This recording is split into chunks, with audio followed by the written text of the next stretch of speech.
I'm loco. Hello.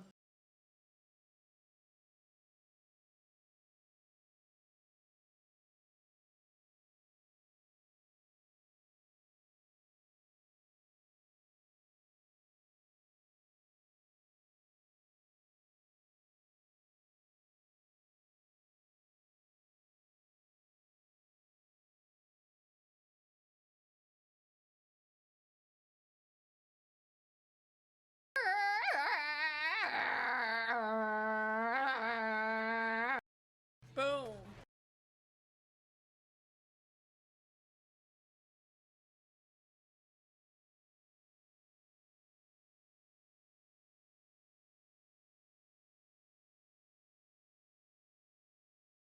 The lights are green, baby. Floor it.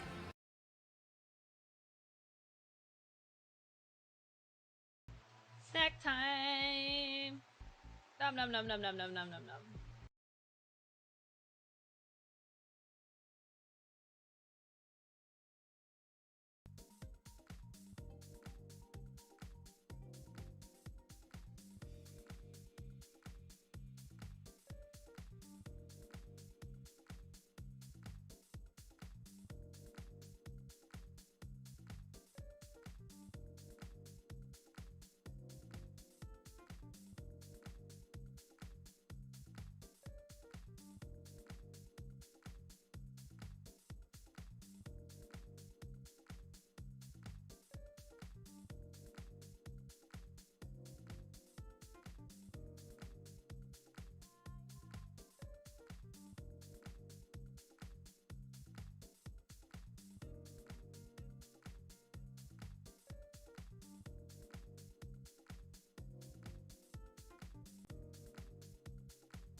Oh my goodness. Praise the booger.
Light degree, baby, floor it.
Armada Carmen, and not the Armada Con garbage.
Shut up!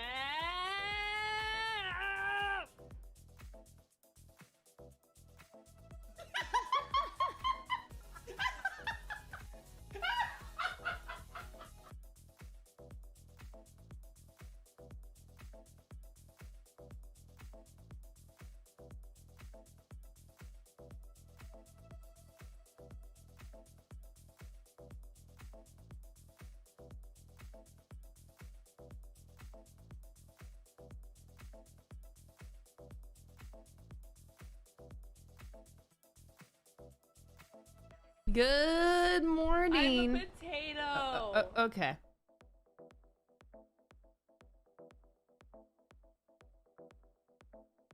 Okay. Settle down. I'm a potato.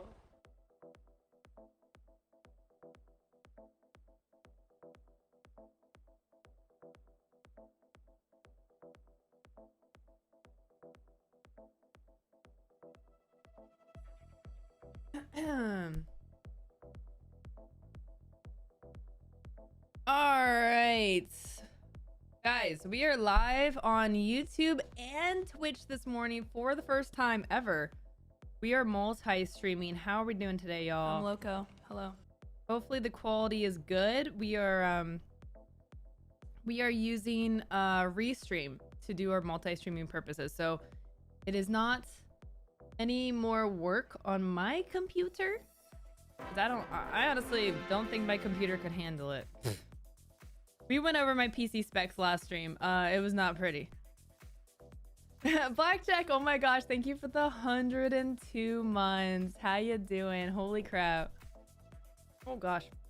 My nose is tickling. How we doing today, y'all?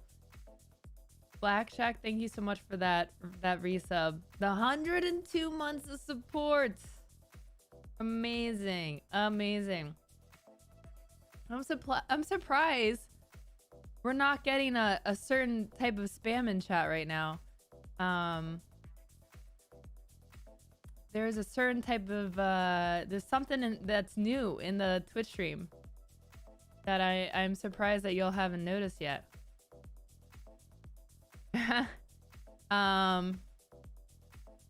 Something that y'all may have earned last month.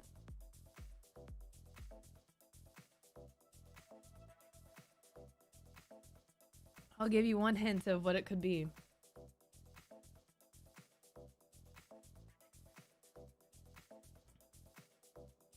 The channel points? No, not the channel points. It's an emote. Oh my gosh. Absolutely, it's definitely not fish moly. It's definitely not that. It is Blobby Love, the Loco Blobby Love animated emotes that y'all unlocked last month during the bonus round on Twitch. Enjoy. It's awful. It's something I've sworn not to use, says Morg Smash. Okay, good. I appreciate that. Y'all unlocked 3 months of Loco Blobby Love. Well, DRM, you know, I have to give them what they asked for. Please not the end. What's up, Laura? How you doing today? We'll see. It could be. You never know. I mean, you know, you're gonna have to just stay tuned and find out.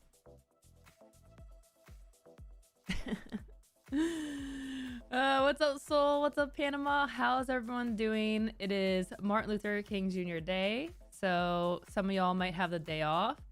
It is also a snow day for many people. It is winter storming all across the US. It is colder in Texas than in some places on the East Coast. It is under 20 degrees. It's like 17 degrees out or something like that. It is cold. And my window is not well insulated. I'm getting an Arctic breeze, which normally I would be happy for because it gets so warm in this room. It honestly probably equalizes it. It's probably just like a normal room temp at this point. But it's a little chilly coming in here. Could you change Bluebee to look like Christy? Yeah, but then there wouldn't be a troll emote. Fix Twitch, please. I am working on it, Victor. I'm working on it the best I can. Free cooling for the PC setup, I know. It might be why my room gets so hot in the summer, like, because it's just not well insulated. Like the ceiling of this window is just strong. It's very strong.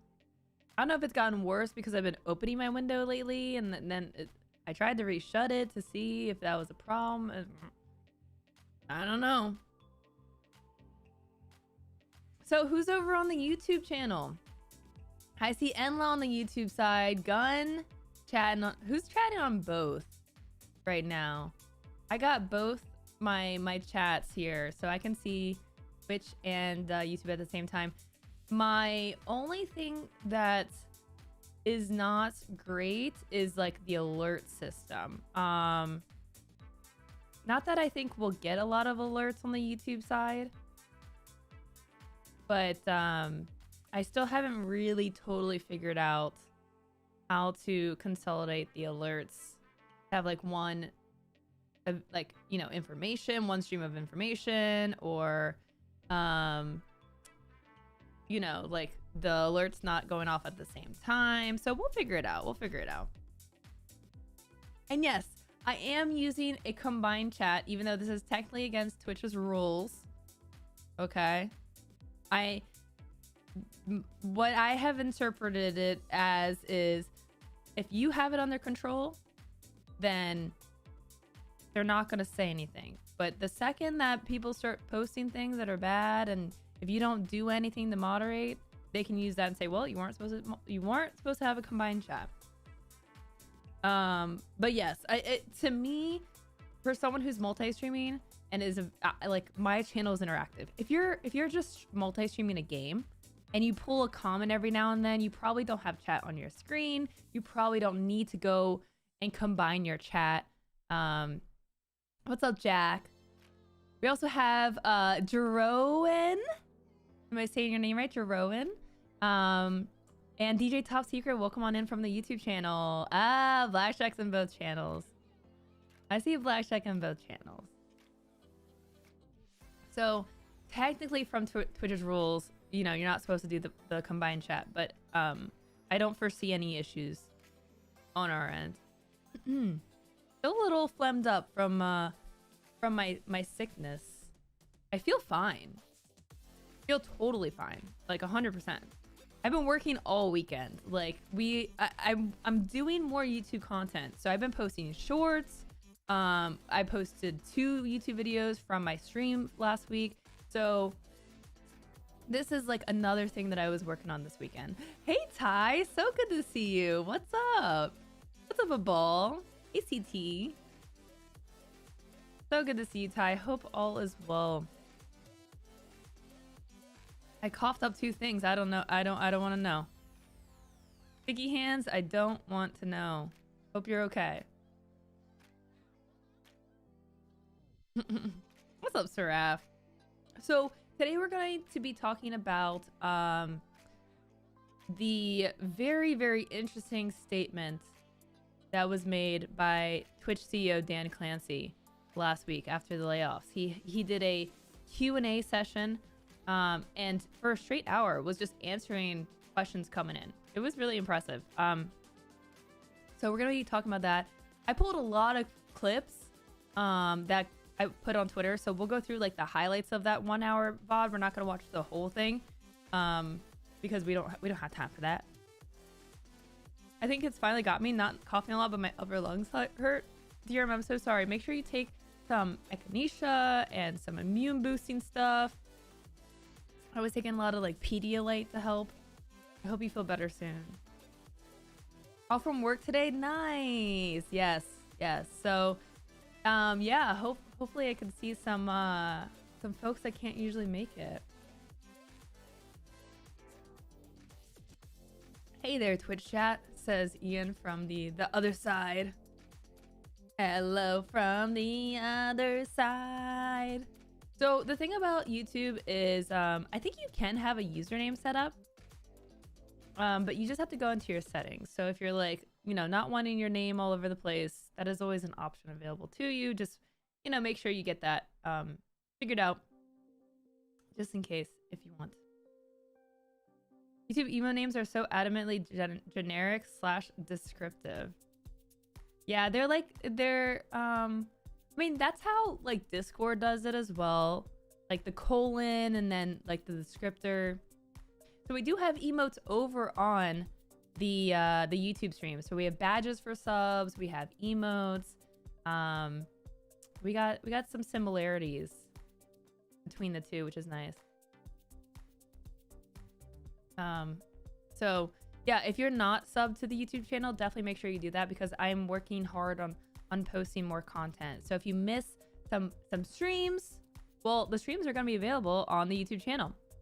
And if you miss some of the best moments, the best discussions, we're going to be highlighting those and posting them as videos, posting them as shorts, so you'll have better access to the information that we talk about, which is a lot of really good stuff. So hopefully less content gets lost in the void, more content becomes accessible to you.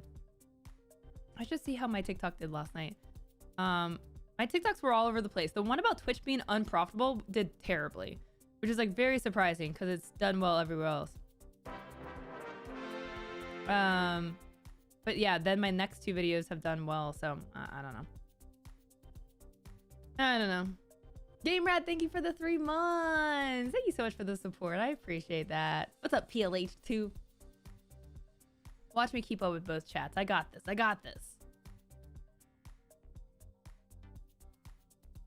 What's up, J11? Hopefully everyone had a warm weekend. Like I said, it's like 15 degrees out right now. It is cold. It is cold and it is icy. I don't want to leave. I'm not going to leave my house. You need to literally manually go to their profile for what? Oh, the TikTok following feed works? Yeah, TikTok has gone weird. It has gotten weird. Like it just is like a lot of people advertising stuff. Hey, Blackjack with the $2 super chat over on the YouTube. Thank you, Blackjack. Cool. What is that? A exercising bird emotes? Thank you, Blackjack. I appreciate that. I think we do have some alerts on the stream, but I don't know if there's like a minimum that I set up that I've forgotten about. It's probably 3 doll hairs. Who knows? We're learning. Oh, never mind. There it is. It just delayed. Blackjack 161 super chatted $2. Super. I'm sorry. Super what? Super what? It sounded like Brian said super shatted. But super shat? Thank you for the Jimmy, thank you for the 66-month resub. Grab for the 39 months. And we had both alerts go off at once. So that's the whole caveat with the alerts is if the YouTube stream gets busy, then we really have to think about how we're gonna be dicing up those alerts. Because I don't know. I think they're both my alert sets are through Stream Elements, but they're like they kind of separated them in a way. Oh my gosh, what is happening with all the resubs? Homeless Cat with the 25 months. Thank you, Homeless Cat, for the support. Banto with the 61 months. Thank you all so much for the resubs. Wow, wow, wow, wow, wow. Yippee-yo, yippee-yay. Thank you all so much. Dixie Barbie with the resub. Thank you for the 4 months. Thank you all so much for the resub. Do we have a hype train? Did y'all just start a hype? How dare? How dare? How have we not gotten a Golden Kappa hype train? That's what I'm wondering. Where's the Golden Kappa hype train? We've never got one. I'm putting that on my New Year's resolution. Okay? I demand that we find the Golden Kappa hype train.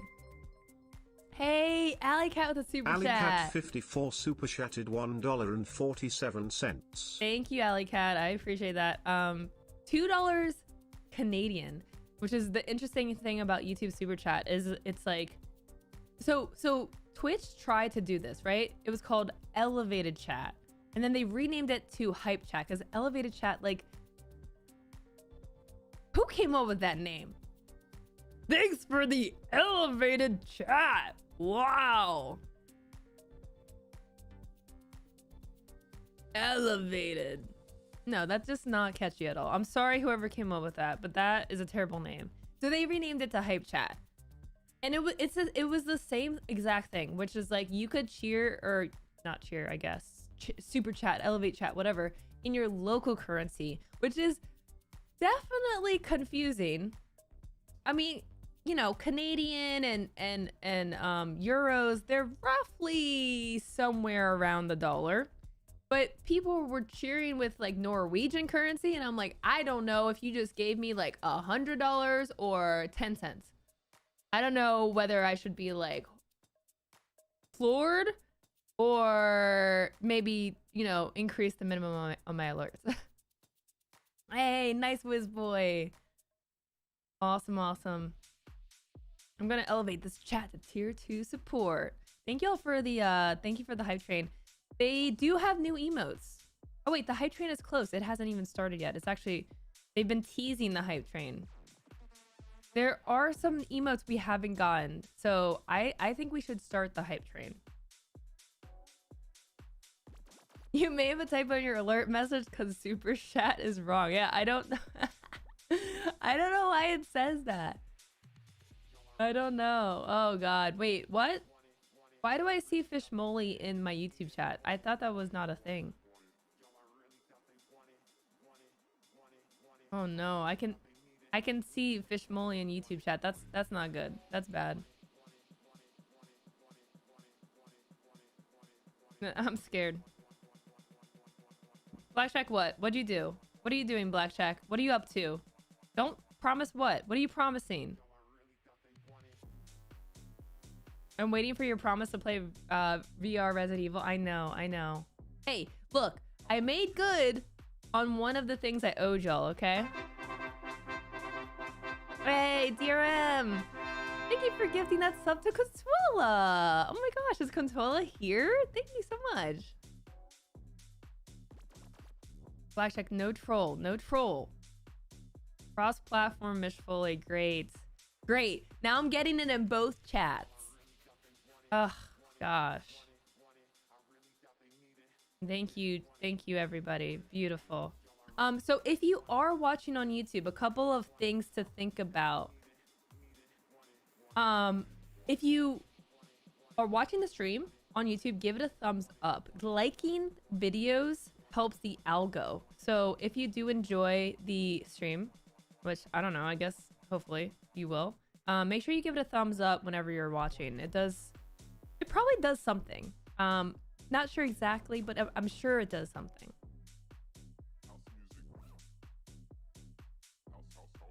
Will Loco go to Mixer now? The power is endless. Stream on all the platforms. No. This is probably the max of my multi-streaming. Unless, like, you know, TikTok makes streaming a little bit more accessible and, like, easy to do. I don't think... Streaming on TikTok presents a lot of challenges. Like, one thing I do on stream a lot is I show what I'm talking about, right? So I'm always like showing something, and like having to mimic that for TikTok, I don't know how that would work because it's gonna be like super narrow, right? So unless I start only showing y'all like a very narrow thing, or TikTok just can't get the whole context, I don't know if that's like a great experience. You know what I mean? Oh my god, DRM, stop. DRM, why would you do that? DRM, so I need mods need to practice timing out on the YouTube right now. Oh my gosh, how dare you put a spider emote in my chat? Wow, DRM, wow. How dare. I'm not a mod, bruh. Oh.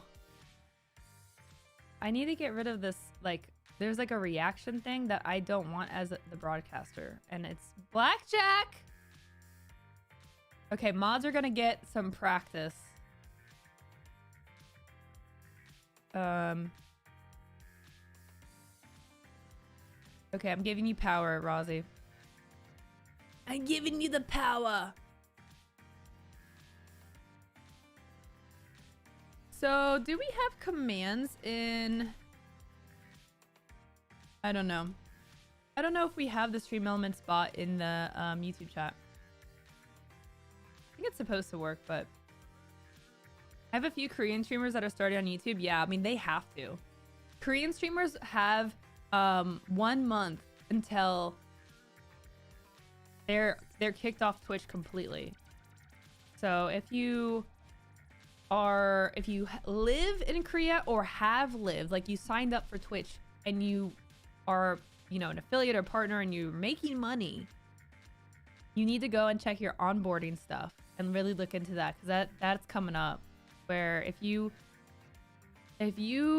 are an affiliate or partner and you lived in Korea when you signed up, if you didn't update your address, you're going to be off-boarded, like removed.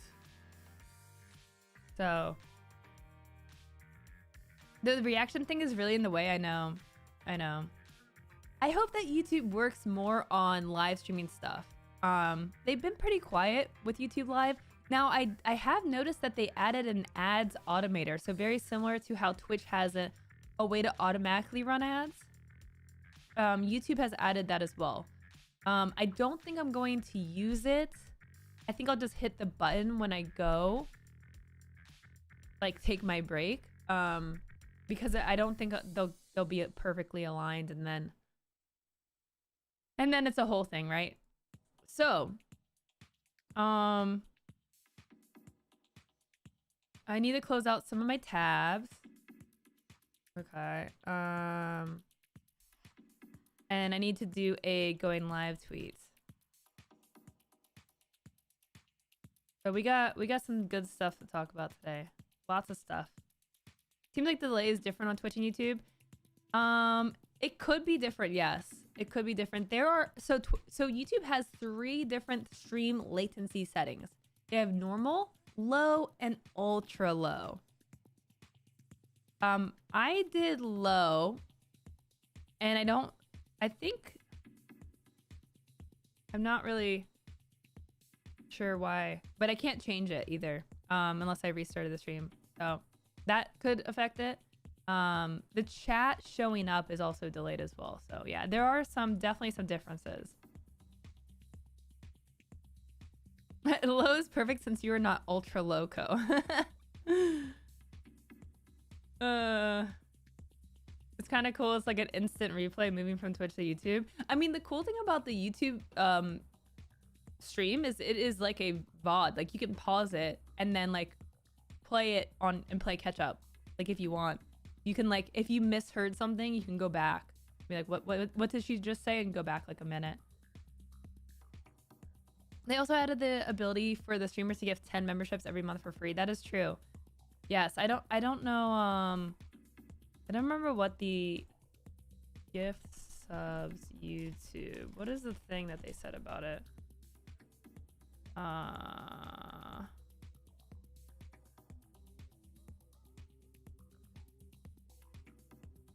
YouTube gift memberships.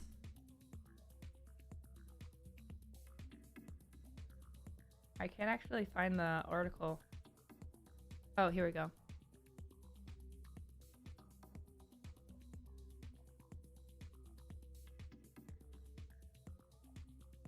Okay, I need to. I have too many tabs open. It's been really hectic this weekend.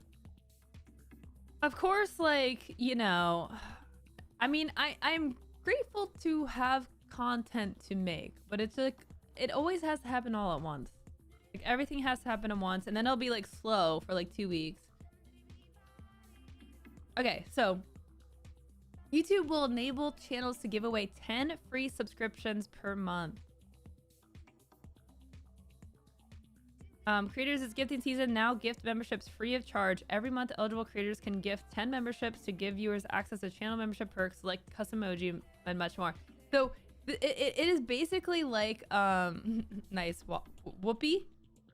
There's only one whoppy. At least you have the same name across both accounts. Makes it easy. So you're not going to earn money from doing this, obviously. Like, but it's a cool way to basically free trial your program. I really like what YouTube has. Like, YouTube is a very, very promising platform. They have really cool features with their memberships where you can basically create a Patreon, but on YouTube, which is great because YouTube has discovery. Patreon doesn't. So it's one less platform where you have to send people away, right? It's like right on the site where you're making content, and you can have private playlists, you can have different chat permissions, you can have private chat rooms, you can have like posts, so you can actually write content, you can post pictures as well. They have some really, really cool stuff. And the cool thing also is you actually get to design your sub tiers or your membership tiers, which is, you know, what it's called on YouTube. You can have a $5 sub that's just like Twitch. You can have a 99-cent sub, 99 cents a month. We actually have that on the channel. Because why not? Whatever. It's like you want to support my content, but you know, you can't do $5. I mean, 99 cents, you know, set it, forget it. You barely feel it, but you still help me. That adds up. You could have a $500 a month tier if you really want on YouTube. That's the range, 99 cents to 500 a month. And you can have up to 6 different tiers. So you could have 1 tier, you can have 6 tiers of memberships on your channel. That's up to you. You get to design it. You get to design the benefits. It's really, really cool. So I don't know what it means to be an eligible creator. You probably have to be like, I mean, because I think you have to be a YouTube partner in order to have memberships, right? I believe.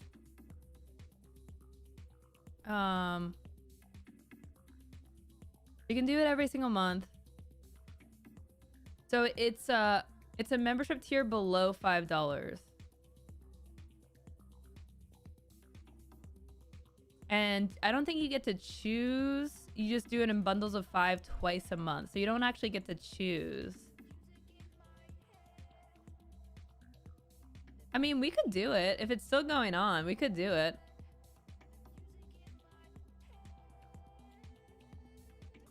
You'll need to have channel memberships enabled, which again, I don't know if you need to be a YouTube partner. Yeah, I think you do. Okay. You have to be part of the YouTube partner program. Gotcha. Gotcha. Click the money icon within the live chat. So we could do it right now.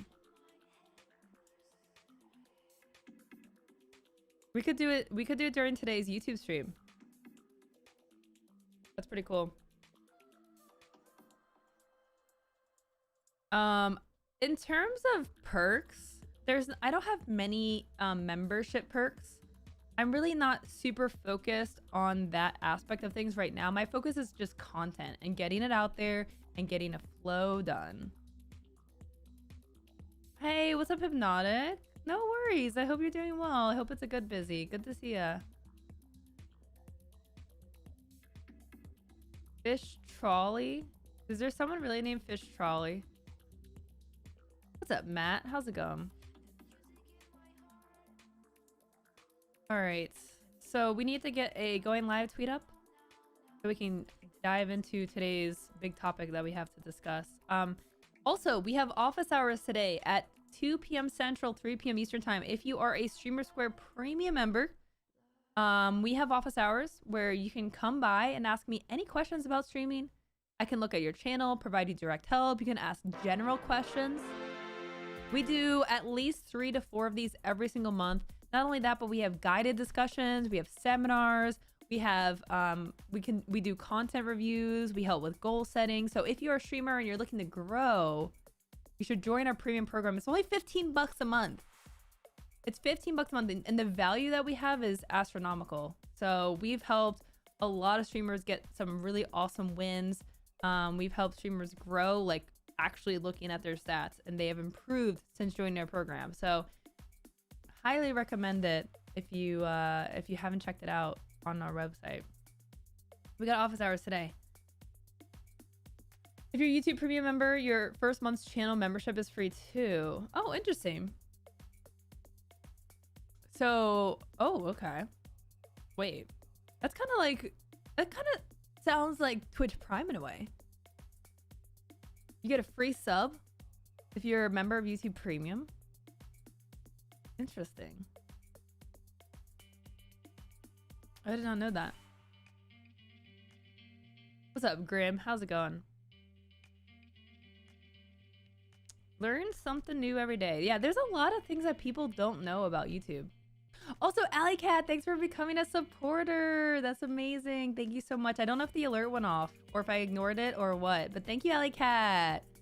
Welcome on in. Thanks for supporting my content. I'm going to hopefully give you that value by reinvesting it into making more content.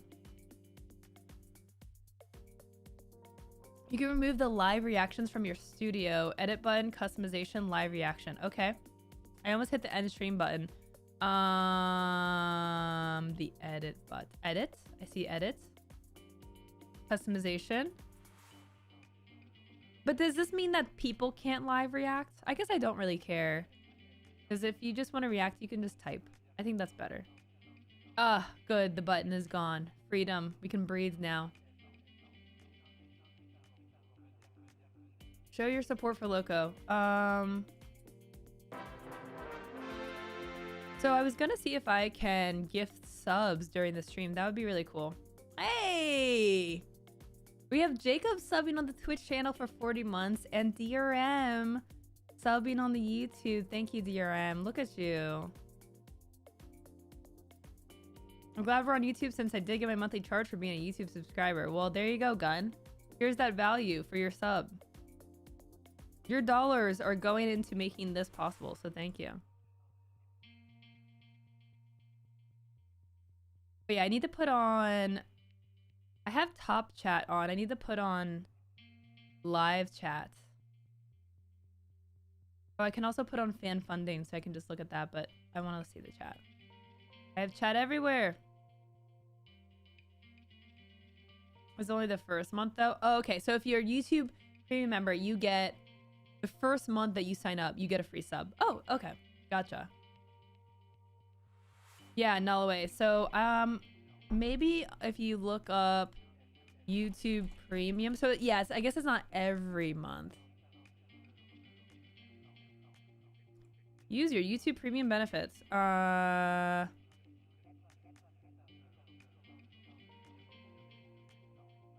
Other premium benefits.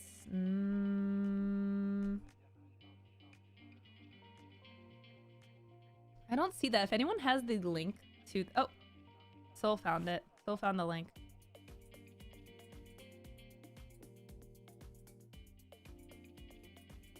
I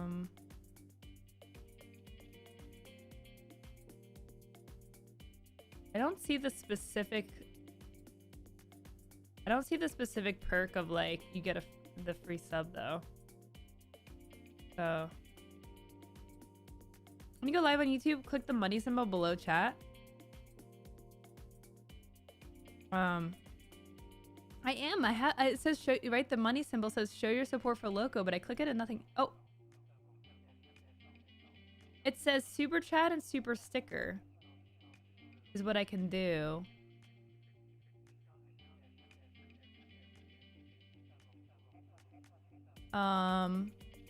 Maybe you need a certain amount of viewers. Super chat.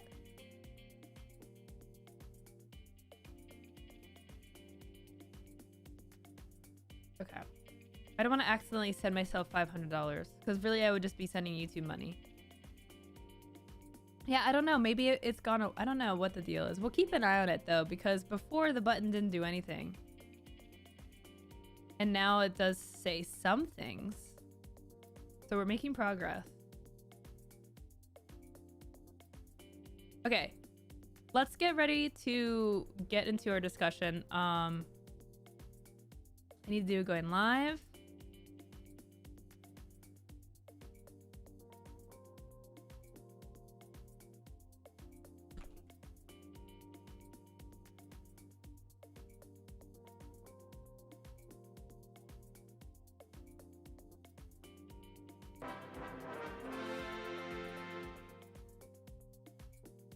Okay.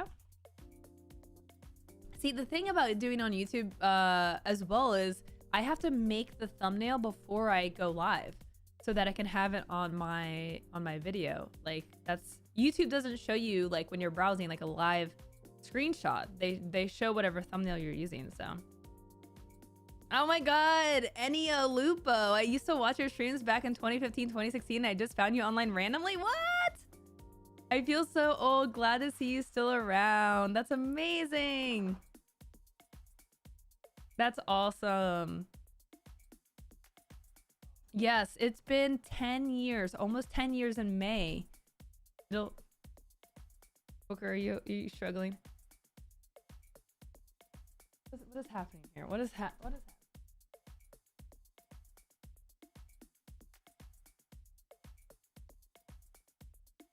He tried to tuck himself in.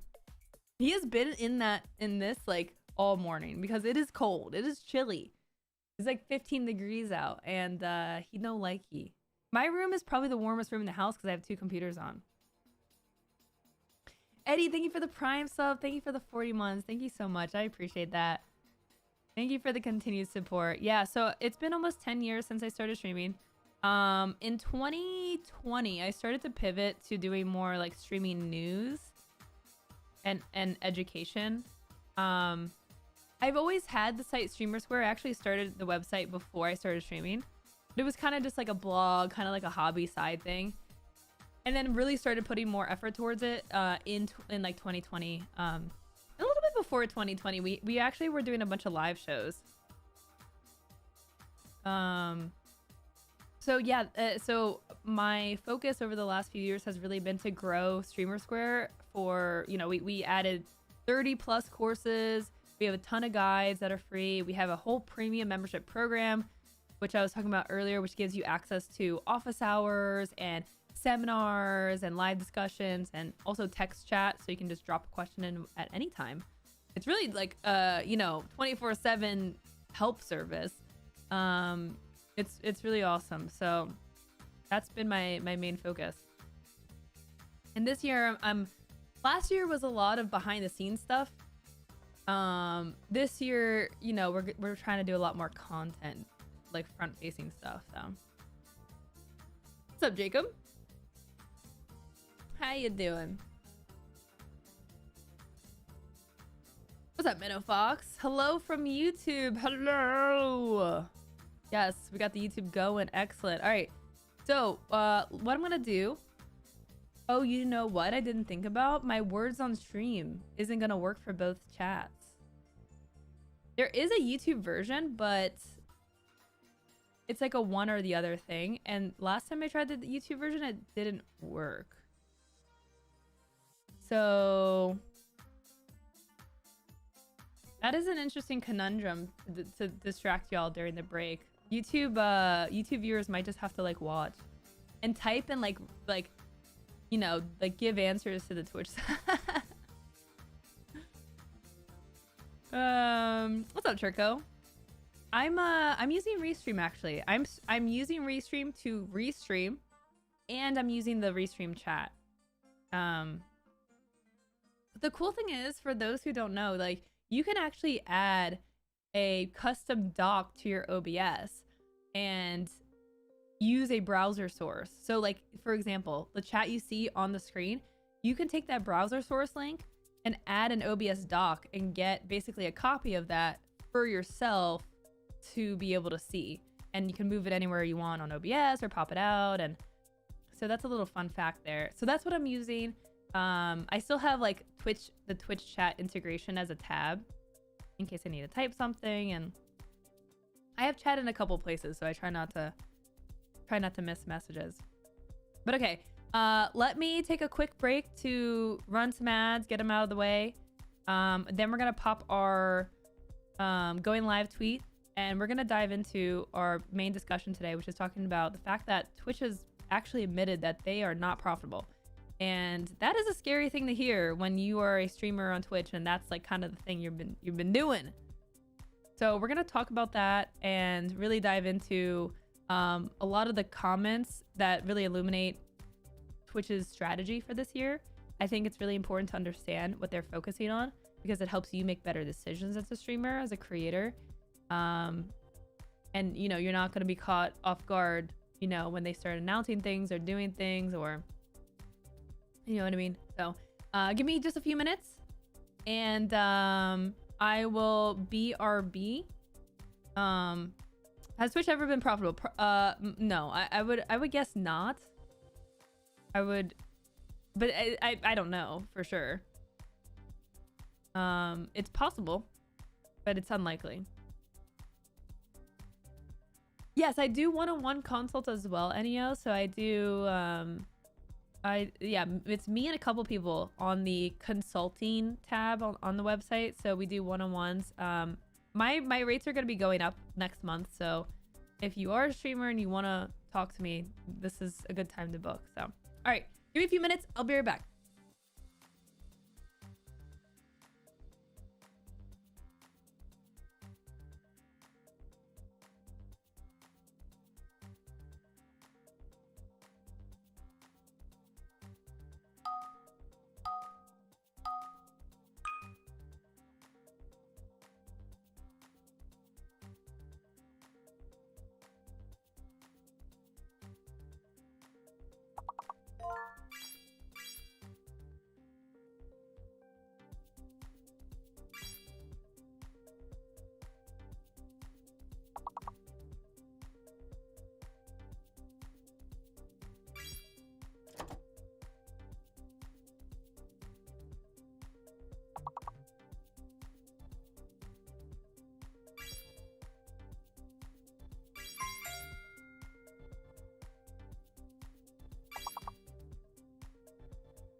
Chat, did you miss a word? Did you miss a word on level 1? What the heck? What happened? One word missed. Sassiness. Yeah, I'm gonna sass you guys. We may have gotten it, but it didn't register. Oh, yeah, because sometimes it'll lock you so that one person doesn't answer all the questions? All the... Doesn't submit all the answers. Alright.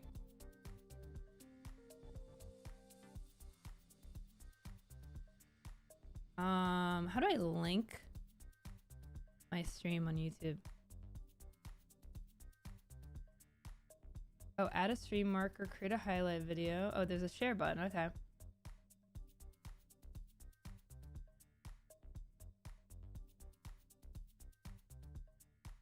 First ever multi-stream.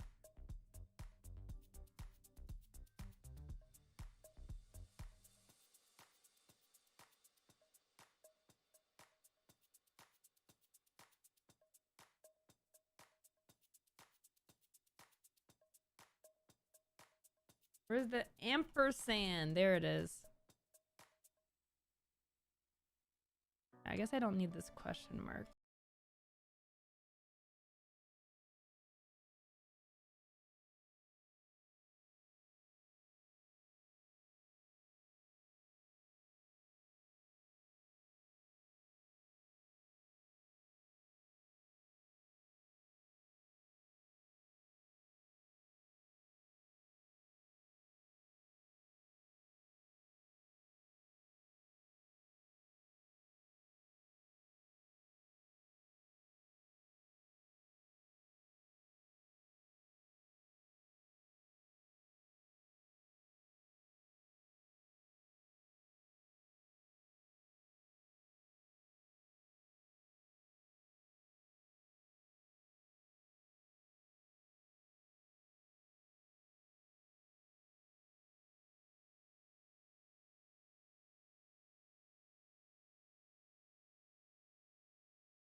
Oh well.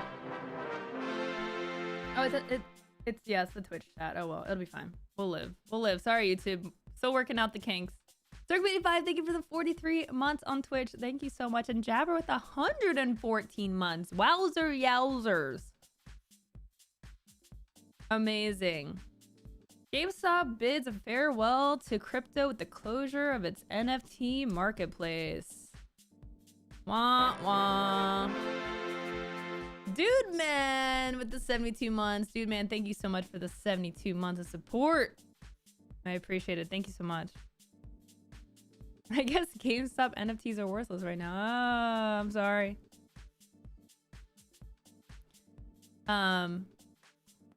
The pendulum of history has resoundingly swung back to It's So Over from any semblance of We're So Back for alien retailer GameStop following its experiments with cryptocurrency and brief moment in the sun as some kind of Reddit meme thing.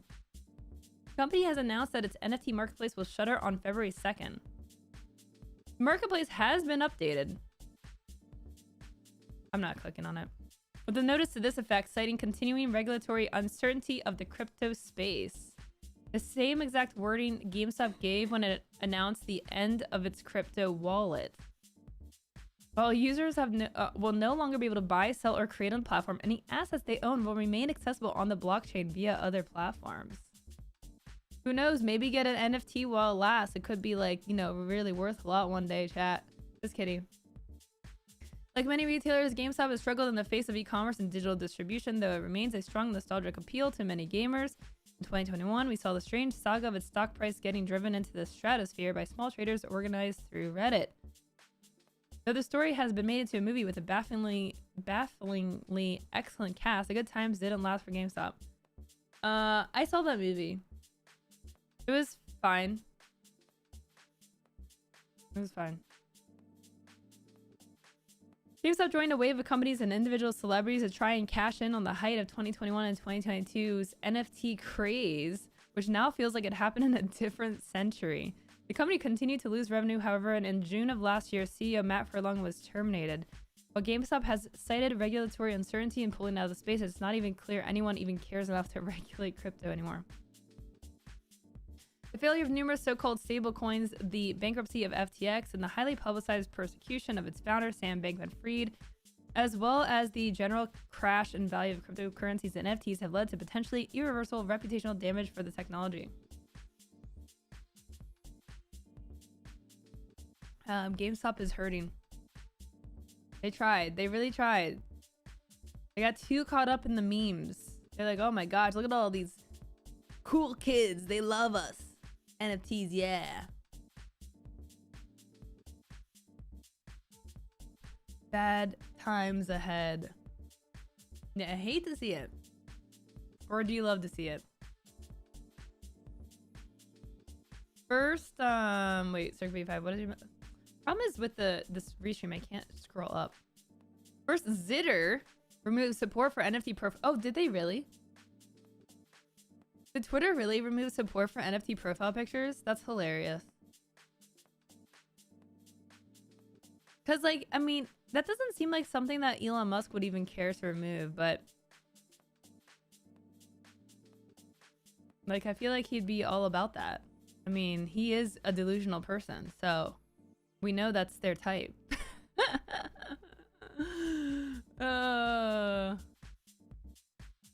They love their stocks, so they're gonna love our NFTs. GameStop has never been active in Europe. I've never even seen them, so this brand means nothing to me.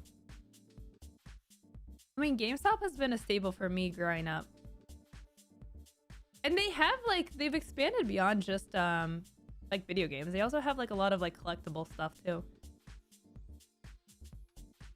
Everyone said NFT to NFTs a while ago. Yeah. Yeah. Don't steal my NFT, monkey, okay? It was made just for me. What might become of NFT-based games that were being developed? Well, what has become of them? Like, what has happened in the NFT space?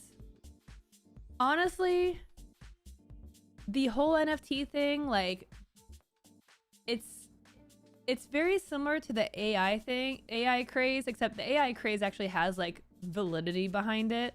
But there's also going to be a lot of, like, buzz and over-promising that happens. And so, at the time, it was like, if you're doing anything on the blockchain, anything with NFTs, like, you just say it, and it makes investors happy. Stock go up, you know, you get money, whatever it is. But there was really nothing behind it. I don't even think any of those projects, like, I know Ubisoft was like, oh yes, we're gonna do all that NFT stuff, and I mean, they could still be doing it, but it's probably not. Probably not.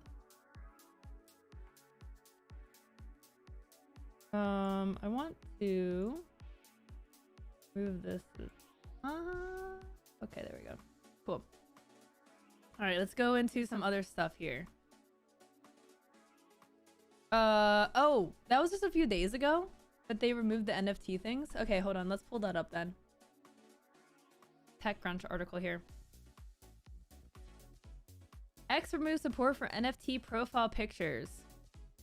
Was there a statement made? On Tuesday, Elon Musk wrote about a grand vision for the company in 2024, which includes launching peer-to-peer payments and more AI-powered tools. Amidst all this, the company silently removed a feature for paid subscribers. Can you imagine paying for Twitter Blue just to have an NFT profile picture? People legit did that. The feature was originally launched in 2022 in the before times. Blah blah. You had a hexagon avatar. The move of the feature is not very surprising given other social networks have also wound down their NFT experiments. In 2022, Instagram and Facebook both started experimenting with showing and posting NFTs. However, Meta shut down the support for NFTs in March 2023. Very short-lived. The craze is over. Meta is still very much about the metaverse. But it's more augmented reality and virtual reality stuff. They got that partnership with Ray-Bans, right? Where you can have like nice looking glasses and you can actually do stuff. I can't wait for AI to go the way of NFTs. AI is not going the way of NFTs. Like, it may not be as buzzy over time, but like the advancement and the openness of AI and the way that's it's accessible is actually huge, and there's going to be a lot of benefits.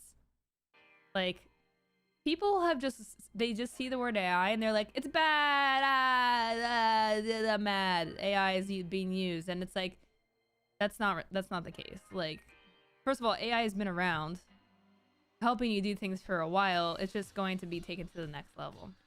Like, there's like actual applications for AI.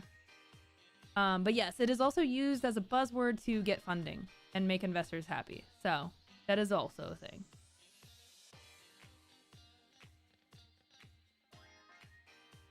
But I am excited about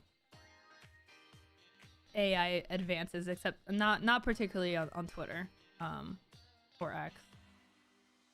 Twitter/X Zitter, as someone has said.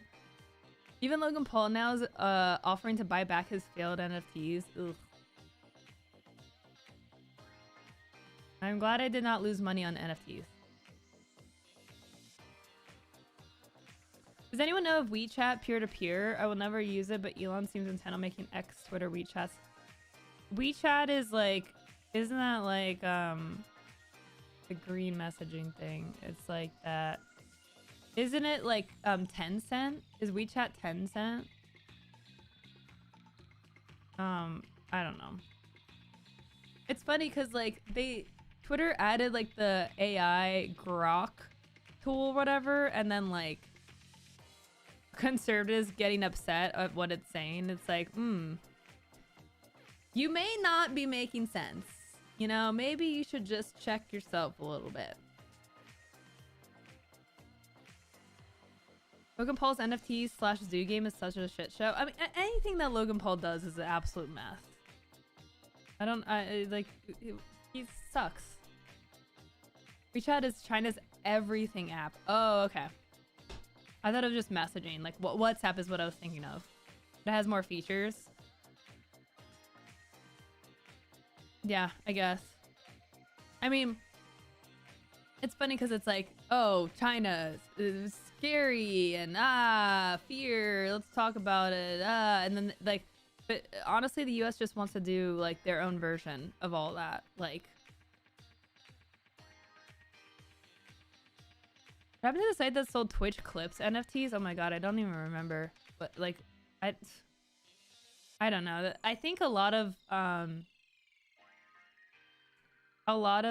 things that we're talking about NFTs, like they moved away from. I mean, even the terminology in like the creator space was like, nah, no.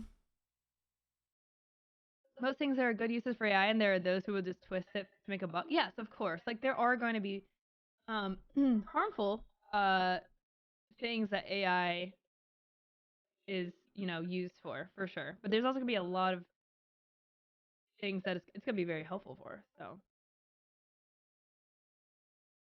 Um so yes, I mean it you can be excited about it, you can be scared of it, you can be both, you can focus on one side. But yeah. What's up, the shield? Moobot is AI. Oh no! Run for the hills.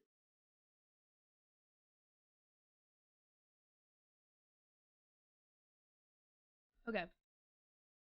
That's enough NFT talk for a lifetime, I think. Moving on. Kick co-founder threatens streaming takeover with eventual Twitch buyout. Dun dun dun. Enhance. Following on from hundreds of staff being let go in 2023, Twitch is now reportedly set for another round of layoffs. This was posted before. Yeah, 500 employees got laid off. Looking to pour salt in the wound, however, rival platform Kick, a competitor that only blossomed in 2023, has chimed into the conversation. Co-founder Bijan Tehrani has implied it's only a matter of time until they outright purchase Twitch.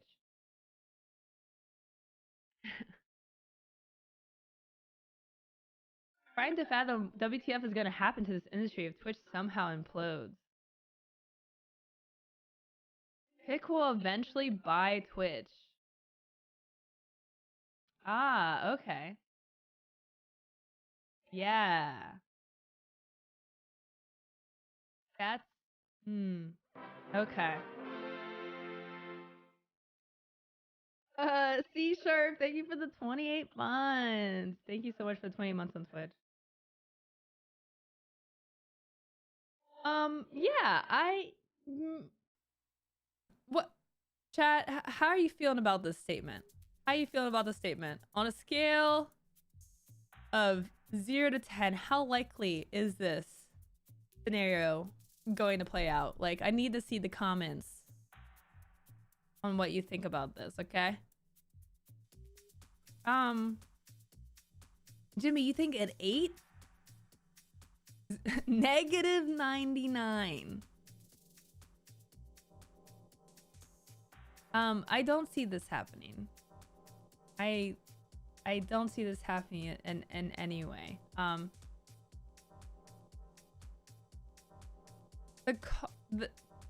So Twitch is not profitable, which we're going to talk about, right? That's a big theme. Twitch is not a profitable company, yet they are probably worth, I don't know, several $billion at this point. It's just not gonna happen. It cannot offer a 95% rev split with their creators forever. So Kick is not profitable either. Kick is more unprofitable. They have a lot of upstart costs, I would say, because the 95/5 split, they're not making any money. 95/5, the 5% barely covers the transaction fees. They don't have ads. Kick itself does not make any money, and that's fine right now. They are investing in building the platform, in acquiring creators, in you know, making those big plays by, I don't know, paying Drake to stream on the platform and like a bunch of other like celebs. Kick does not have any ads, no. I mean, besides like the, you know, natural integration of Stake, which is the crypto gambling site. If Kick bought Twitch, yeah, would they force creators to gamble 1 hour a week in order to stream on the site? You must gamble. They're gonna actually add a way where you don't even have to get paid out. You can just use your Kick earnings and gamble that. Just inject it into your veins. Inject the gamba. Kick is and probably always will be a marketing play for gamba, and it's effective. It is effective, but like it's gonna be effective to a degree. Kick has grown, you know, since inception. We haven't talked too much about like predictions for this year. I don't see them growing significantly. Like, so let's pull open a graph here. I just saw one tweeted out the other day.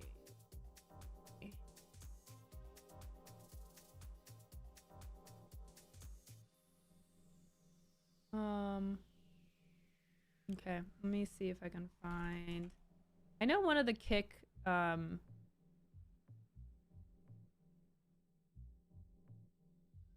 my god, I can't find it. I need to bookmark things that I'm like, I might talk about that.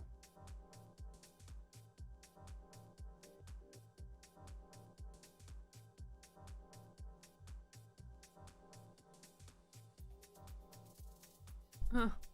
Okay, well, there was a graph and Kick has grown, okay? That's basically the summary here. I don't think it was Eddie who tweeted it out. It was...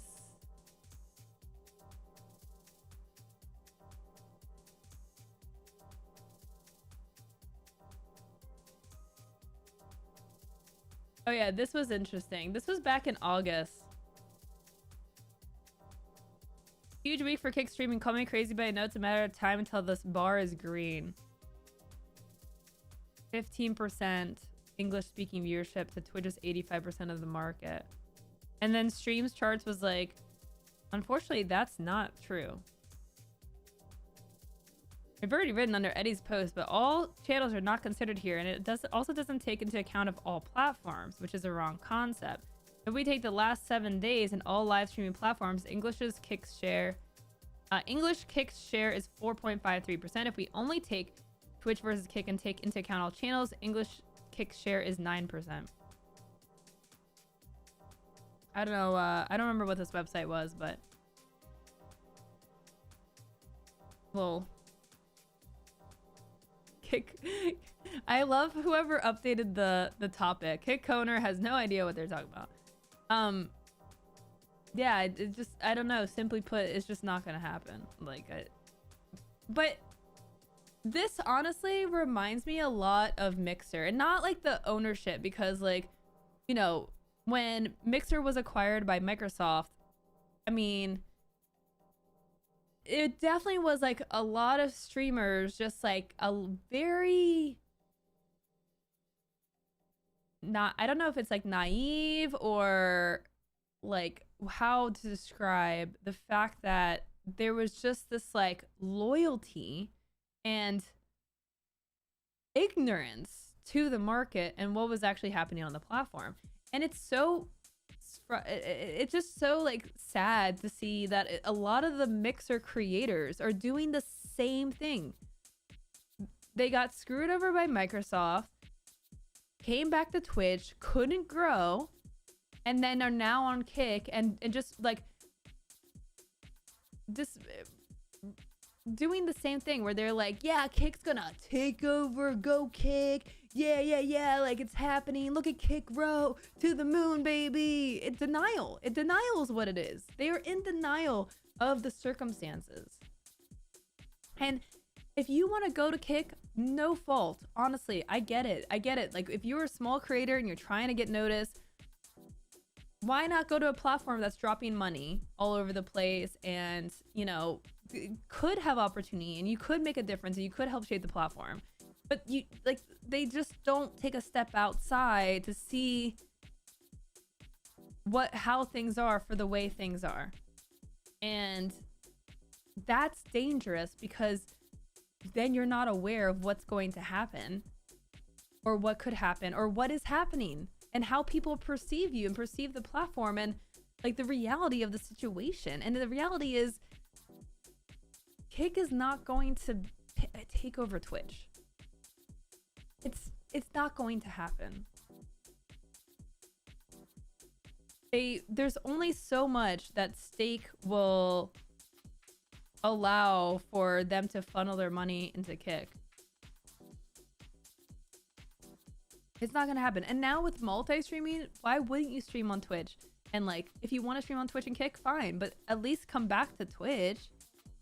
Like, ultimately, that's going to be the best. I mean, I don't know. It's a toss-up between YouTube and Twitch, really.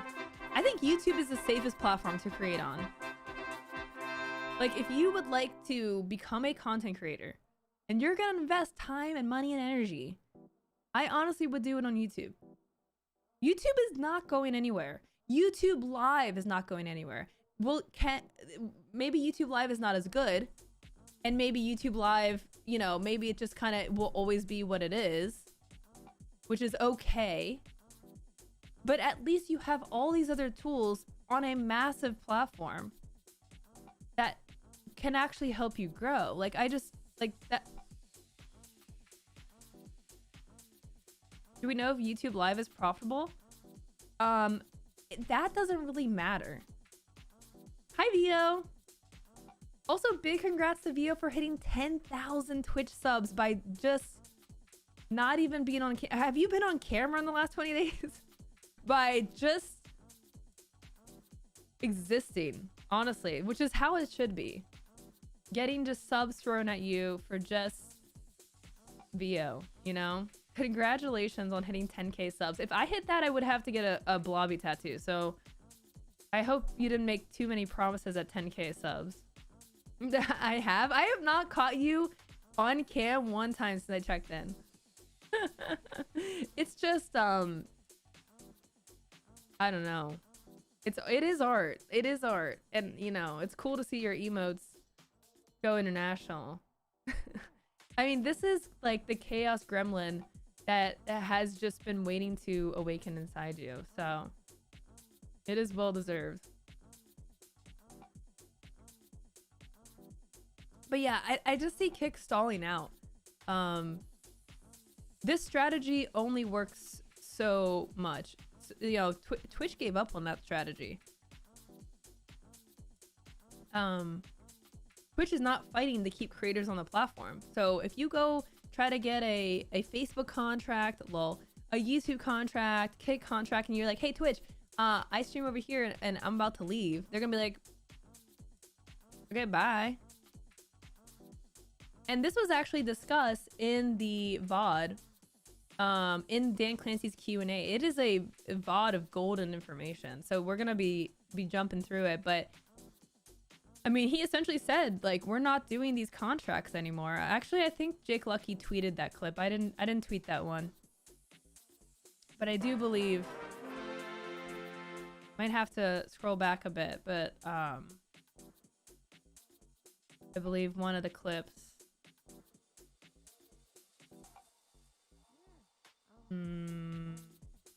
This one.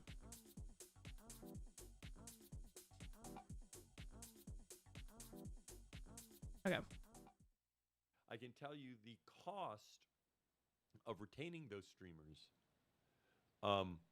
would have been far more than the revenue generated from them. And also, the lag is on the stream. So if we're gonna watch some clips today. So if you see lag, that's you just listen to the audio. And that is something that we've been very clear about. We don't want to do that, because the only way to do that then is to have this unbalanced where we make up for that on smaller streamers, and we don't want to do that. Darth Ronix, how will have helped with safety measures on Twitch? Will there still be a staff to help with bans appeals? Yes, absolutely. So I guess this clip doesn't have that information, but basically he was saying it was not I turned up the volume to the max. His mic was also very low. The some of the clips that I've been posting on YouTube, I doubled the volume because it was so low. But he also was basically saying that like the money that they were paying the streamers to keep them, like they were not recouping in ad or sub revenue. Do y'all remember that Nick Merckx? I mean, he sucks, but you remember that Nick Merckx when he went to Kick, he streams on Kick now and was like, yeah, they gave me a contract and paid me all this money guaranteed every month, but I wouldn't get any sub money. And made it sound like it was a bad thing that he was getting guaranteed money rather than, you know, having to work on his sub count.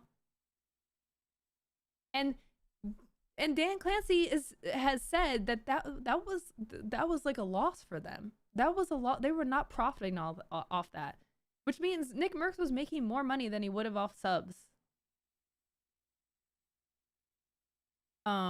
So this is done. This makes sense, right? Because now you can multi-stream. So Twitch basically said, we have been of the position that we are the best platform for streaming, and we're gonna actually put our money where our mouth is, and we're gonna let you stream anywhere at the same time, and ultimately we are gonna give the best experience. And for the most part, Twitch is right. Twitch is the best place to be a live streamer. They're going to continue to work on that angle, you know, that by doing improvements in technology, with better, you know, encoding options, right? We've got some potential AV1 stuff in the works. The enhanced broadcasting beta, which I put a video out on YouTube already about that, so make sure you check that out. They don't need to do these things anymore. Kick is still doing this, right? Because they have to acquire, you know, users, and they have to make a splash. But honestly, when's the last time you had a Kick streamer talk about one of the like what Trainwreck or one of the owners dropping in 100 subs? Like that strategy is fizzled out. It's a huge investment, and ultimately they're gonna be capped because Twitch is capped, because live streaming is capped. There's no overtaking that's going to happen here. So I think this is just more like of a morale thing, right? Like it's like we want to sound. It will eventually buy Twitch. Like we want to sound like, you know, yeah, like get everyone riled up, and you know, it's all about that loyalty. But yeah, this is Copium. Yes, it is Copium. Also, hi Alejo. How's it going? How you doing? Will they remove, or what if they remove Prime subs? Yeah, so let's talk about that. Let's dive into everything from the top here regarding the profitability issue, now that we've kind of opened up the wormhole. The wormhole? I don't know. Rabbit hole? The floodgates? Let me pull open some tabs here. I've got some clips to go through. We've got the article about the layoffs. And obviously, like the actual comment, which again I'm going to show you, is Dan Clancy. The bottom line is actually admitting that Twitch is not profitable. Now with multi-streaming, any other platform lost a talking point. Yes, like there's, I mean, it's a complete lack of leverage. The other platforms have become an add-on than a primary. Yeah. I feel like they would lose a bunch of viewers if they remove Prime subs. Well, I don't think so. I think people will be rightfully upset. But and there may be some people that protest or, you know, unsubscribe from Amazon Prime, but I don't think it's going to be that devastating. Like I mean, the fact that we are talking about it happening is going to get people to come around to it. Prime has never been a profitable thing for Amazon, no. And the thing is, it's not enough of like a incentive for anyone to pay for Amazon Prime. Like a $5 sub every month doesn't, like, it doesn't make up for paying $20 a month. Like, you know, no one's doing that. It's a nice thing. I mean, it's nice to have. But here's the thing, like, I mean, it is a money sink. It's a money sink, and I don't see it staying. They're probably gonna water it down, but there's also the possibility of reinvesting that into better incentives. Like, what if we had more bonus round type things where we're getting, like, you know, 10 to 30% extra bits when people cheer for like a week or something. Like, I don't know. There's also some features that like aren't just exist, but like don't get used at all too. Like watch parties. They tried to make watch parties a thing. Didn't really take off. I don't know if any streamer's ever done a watch party, like through Twitch. But you need to have Amazon Prime. You have to have Twitch, like you have to have Prime set up on your account.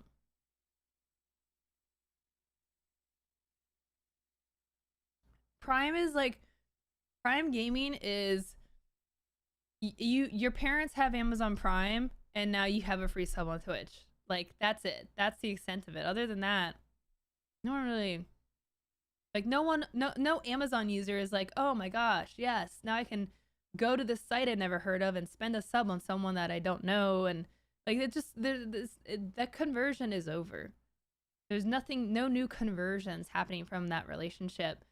I mean, look, I like the free sub money. I do. I enjoy it. It's great. It's a great time. But it's not realistic when we're talking about cost-cutting measures. Okay, so let's talk about this from the top. Got my tabs open. Last week, Twitch laid off 35% of their workforce. This is the third round of layoffs that have happened since the beginning of last year, totaling about 1,000 employees. Twitch's CEO, Dan Clancy, wrote a letter to the community about the layoffs.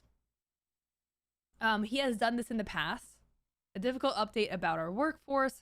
We've already talked about this extensively in another video, so I'm not going to go through this word for word. You can check out the blog. You can check out my video about that. But essentially, you know, he said that the employee size was too big for the size of the platform. Twitch experienced a boom during the pandemic. They had, in 2020, 60% growth. They, you know, shot up, and things have tapered off since 2022. So this is kind of expected until there's another boom, whether it's forcibly because everyone is, you know, experiencing a pandemic and has to be home, which is, I mean, I don't know. I can't say it's unlikely to happen because, I mean, honestly, like, who knows these days? another round of COVID, who knows? But unless there's some major gaming fascination, or Twitch takes another angle away from gaming and tries to cater to some other type of live streaming integration or market, there's not going to be another like massive growth period. Like, there's just, Twitch doesn't really do much to acquire new users. And it's kind of, live streaming is kind of niche in a way. Like, it's not as accessible. And that's why you see Twitch investing in like mobile vertical clips and, you know, an algorithm where you can, you know, they're really focused on mobile this year. So they're trying to appeal to other types of users and other opportunities to go to Twitch. Because when you have a few minutes to spare, you're, you know, commuting to work or you're waiting at the doctor's office, like, you're likely not going to Twitch because you have to go and you have to figure out what's happening, you know, 2 hours into a stream, and it's very cumbersome, and you're only getting great entertaining moments like here and there versus like TikTok, which gives you that instant, you know, dopamine boost. We like give you that satisfaction. You're going to consume 10 different videos, and you know, it's a totally different experience, right? So Twitch is kind of trying to do stuff like that where they're like, oh, okay, like you only have 5 minutes to spare. Let's make Twitch make more sense when you have 5 minutes to spare, so that they can have more watch hours, more people staying engaged on the platform, and more people just being loyal to those creators. And that's why stories is a thing, right? It's all about community strengthening and just enhancing the loyalty and giving you access to more of that creator in one place versus, you know, a streamer's going on vacation, they're going to post on Instagram stories. And, you know, if you like that streamer, there's only a small percent of people that are going to figure out that, you know, they're posting on Instagram, that they're gone for a week. It's just so hard to keep up with one creator on 20 different platforms. So they're trying to offer some different uses for Twitch when you're on the go. So interestingly, Dan Clancy held a 1-hour Q&A on the official Twitch channel to answer questions, and he answered a lot of questions. He answered direct questions about his own pay, like asking why he's not taking a pay cut. And interestingly enough, he actually said that he hasn't gotten a pay raise since he became president of Twitch. So as CEO, which happened at the beginning of last year, he has not taken a pay raise. So he actually talks very openly about everything. Dan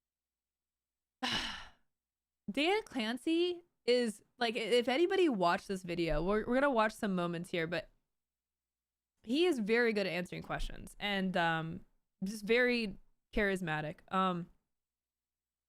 So some other notes that I have is yeah, so let's watch that clip, the infamous clip, which I have on my Twitter. I posted a bunch of them, so you can go and watch those. Okay, so here we go. Implied this before, where we say we need to run it sustainably, but you know, I'll be blunt. We aren't profitable at this point. Amazon has been extremely supportive of Twitch, and a big thing for being sustainable over time is ensuring that we don't lose money. And that's a big part of my job, because that's going to be what makes sure we can be here for long term. That we've implied this before. So this is the first time that has been outright said. There's been a lot of speculation over the years. We've talked a lot about it here. Twitch not making the monies. And there's a couple reasons for this. Right? Video encoding is expensive. This was discussed in 2022 when Dan Clancy, who was president at the time, posted this letter about the 50-50 sub split and why it will not be a 70-30 sub split for everyone, even though there was a lot of discussion, right? A lot of streamers want that, obviously, and why that's not happening. So essentially, they said that it's expensive to encode video. There's other ways you make up the money, which is fascinating because they do talk a lot about Prime subs. So if Prime subs go away, which we do have a soundbite for that, I mean, that's what they were saying. Well, hey, you actually have a 65% rev share because, you know, 15% of that's coming from subs, which I wonder is, like, that may be an overall fact, but case to case, I don't know how much that makes up for y'all, but. So then they talked about the encoding. Interestingly enough, he mentioned the layoffs and how employee costs were second highest on the platform. Number one is the streamer revenue share, which I guess on paper is a cost, but literally that's not even a thing. They can't really control that because they will always have that because that's the only way they make money. So they have to have that as like a set cost, right? But behind that, employee costs, right? Having like a ton of employees, and it is likely that they were a bit bloated because, you know, pandemic boom. They hired. I feel like the direction and choices that Twitch made were kind of all over the place for many years. I think now we're actually seeing with Dan Clancy, I feel that Twitch is headed in a much better direction than ever before. And I know that's weird to say considering like there's been a lot of layoffs and it feels Like, that feels really bad. But in reality, from a strategic standpoint, I think Twitch is making a lot of sense. I think Dan Clancy is making a lot of sense in what he's talking about. And so even though the layoffs feel bad, and I feel bad for the people who got laid off, that's, in a perfect world, like, we would never want that to happen. At least the things that they say that they're working on and the things that they are talking about, to me, are reassuring. So after this video, this 1 hour Q&A, I actually felt pretty good. Now, I'm always gonna worry, because at the end of the day, it is an Amazon company.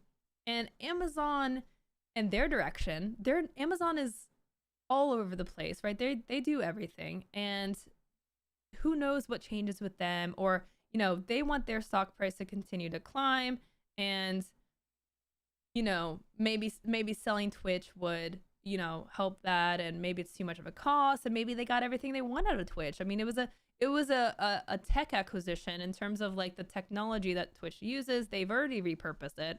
Where does that actually leave Twitch in the grand scheme of things, especially, again, we talked about how Amazon Games is, like, kind of struggling to get a foothold. It's a massive market, but Amazon is not figuring it out. And at some point, they're either going to say, you know what, F it, let's move on, let's go somewhere else, or, you know, things actually click through, right? So the fact that Amazon still has, like, the final say, and they are pretty unpredictable, that's always going to be a looming concern. But in terms of just Dan Clancy's leadership and Twitch's strategic decisions and the things that they've been doing and things they say they're going to be doing, I actually have never felt better in terms of what they are working on and what they're thinking about. Now, I think that all of these decisions are definitely years late. Okay? They're moving like 5 years behind the times, but at least finally we are hearing the things that we have been saying that we need from the platform in order for it to grow and to prosper. So layoffs happened, right? Another 500 employees. That's probably roughly I don't know, probably almost half of Twitch's staff gone in the last year. Now, in terms of, like, profitability, this is not a very straightforward thing. So it is like shocking maybe to hear, like, okay, Twitch is not profitable. Like, shoot, like is this it, right? We're this is the 10-year mark for Amazon. In tech, this is not abnormal. Twitch probably did not even care a lick about profitability until maybe the last 3 years. I don't know. You kind of have been able to tell what Twitch has been thinking about. Maybe even in the last 2 years, maybe even sooner than that has been the turnaround for them. Like, okay, now we have to actually make money. And that's because in tech, right? Like, in order to grow fast, you just invest. Reddit is not profitable. Reddit's been around forever. Reddit's not profitable. We saw them try to take some moves to head towards profitability. We had the 2023 Reddit API controversy that, you know, led to a bunch of subreddits protesting. It even was streamed on Twitch. So Reddit's trying to figure themselves out. Twitter is not profitable. Obviously, it's not profitable now, but it hasn't been. It was only profitable in 2 years. In 2018 and 2019 was when it was actually profitable. And that's it. Before that, after that, Twitter has not been profitable. And now it makes a lot of sense because they have no advertising. No one wants to advertise. Like, have you seen the quality of the ads? It is some random stuff. I mean, there was, like, some, like, preacher trying to advertise, like, you know, hey, you need some Jesus in your life. Come here. I don't know, something like that. Just some really dodgy ads. And Twitter cut a lot of staff too. Right? Twitter's cut a lot of staff. So it is definitely typical in tech for profitability to take a long time or for it to not even be a thought. because they're so focused on growth.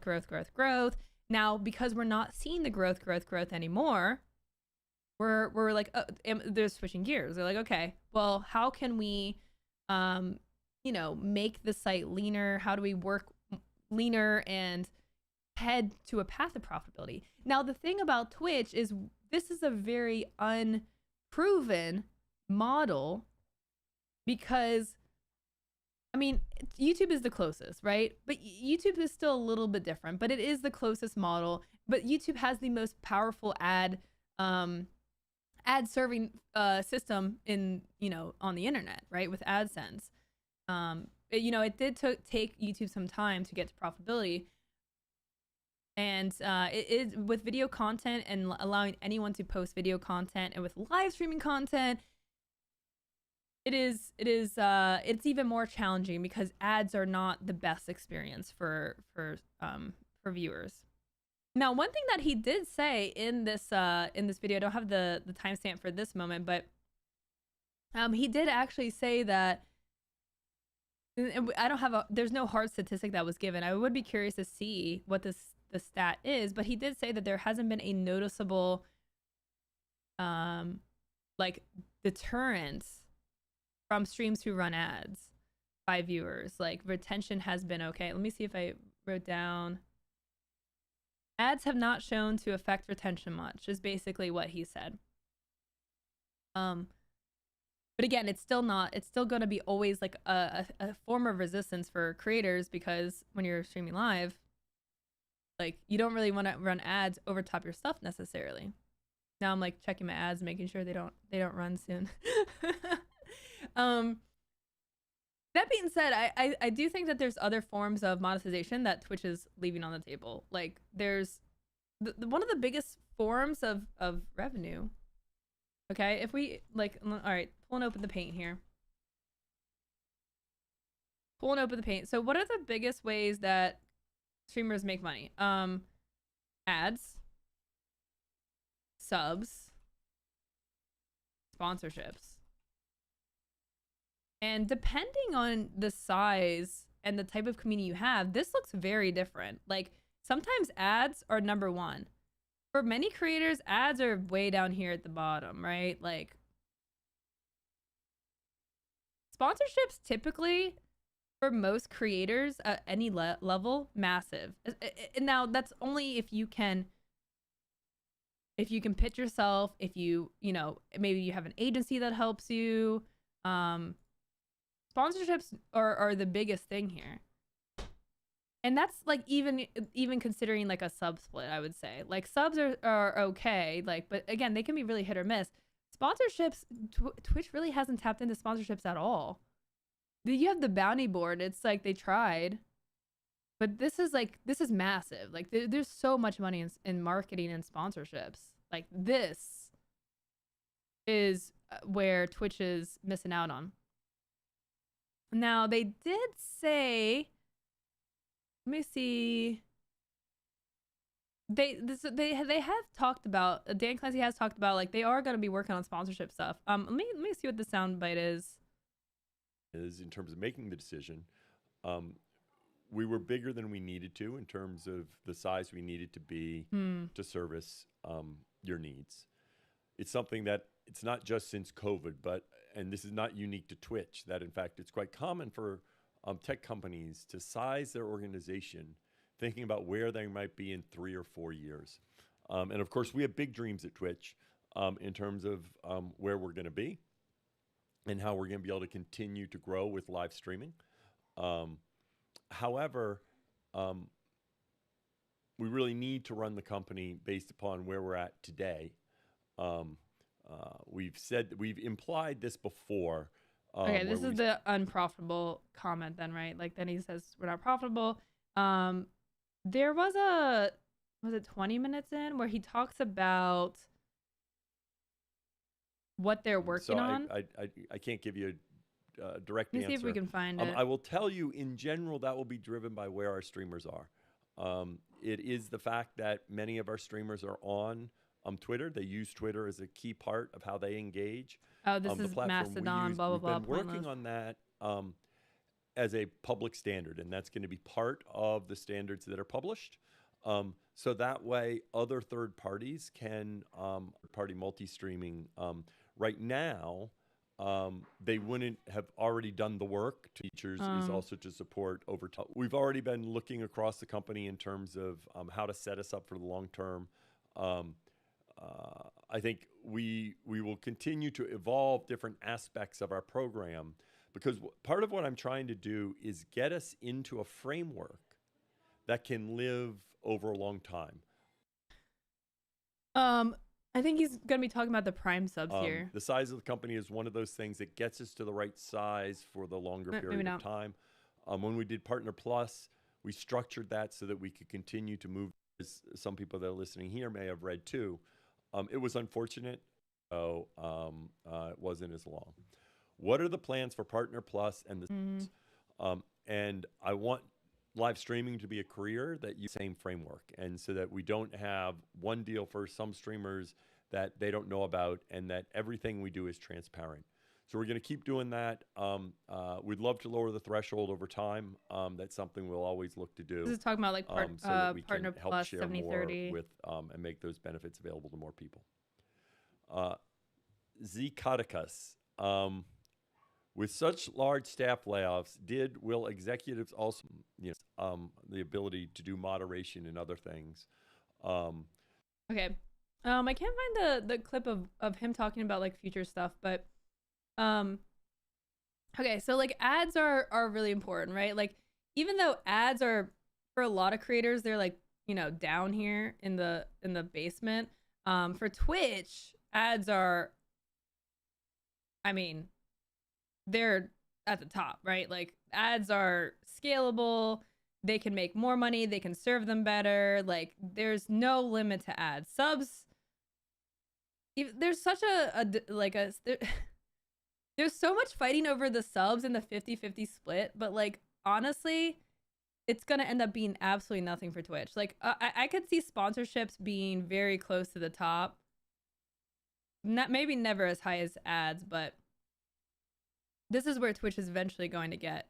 This is what they're actively working on, the ad stuff. The sponsorship stuff, like they're very behind on. But there's still a lot of things that Twitch can do to achieve profitability. So that's why, even though it's said that Twitch is not profitable, right? And that sounds really, really bad when you're like me, doing this full time. You've been streaming for 10 years. Like this is like your home, right? It is very scary to hear that, but realistically, there's so much money that's still out there that just Twitch hasn't figured out how to do. Even ads like could be run more. They could also be served better. We have like the ad incentive program that Twitch has done to get creators to run more ads. I think that ads has really, this culture has changed a lot with ads. I don't know if anyone else has seen more ads as a user. I have across the board. There's more streamers running ads, and you know what? It's fine. It's honestly not that bad unless you're running it very, very frequently. That's the only thing I've noticed, because ads are an interruptive experience for the viewer. And I think running ads every 15 minutes is too disruptive. That's the only time I've noticed. You can run 3 minutes an hour. That's fine. If that's one break an hour, maybe 2 breaks an hour, that's fine. But if it's every 15 minutes, like even if it's a 30-second ad, it just becomes very disruptive. Like you just don't want that. It's the number of interruptions that I think is more detrimental than the length of those interruptions. I like having the additional ad formats, like the ones where they shrink the video and show a banner. Yes, I do like that as well. Unfortunately, we just have no control over those. There needs to be, we need better formats. We need better control over what ads are being served. Like, I don't know what kind of ads I'm getting hit with. And again, I don't know what those formats are.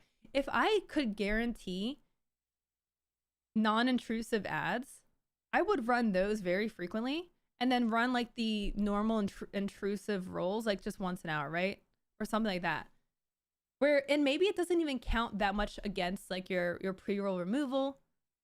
But it's just a way for streamers to earn money and for Twitch to push more ads, right? If I could do more lower third ads, if I could do more, I don't know, like little banner ads, and that's where sponsorships I think has a lot of opportunity, because you're getting the streamer to run the ads, right? In a way that's integrated. Like if I'm, you know, I have literally nothing to advertise here.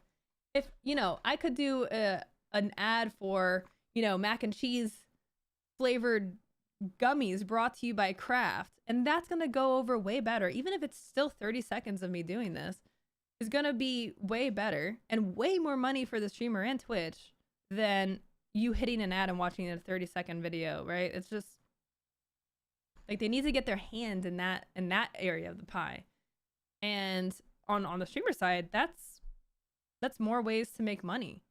And if Twitch can facilitate that, right, make it easier for streamers to access sponsorship opportunities, like the bounty board is a drop in the bucket compared to what it could be. I mean, it's nothing. It's minuscule. It's the offers are awful. It's like a very small starting point, but it could be huge. There's a lot of quality control when it comes to that kind of stuff. So even though Twitch is currently unprofitable, if we were to like summarize the main points here, let me go back. Let's go big fonts. Even though Twitch is unprofitable,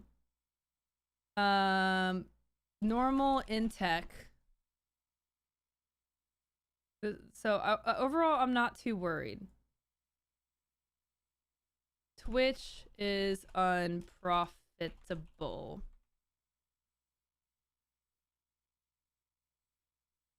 And Dan Clancy has a lot of background in tech as well. So Dan Clancy, like, I would say that's a plus. Dan Clancy gets tech.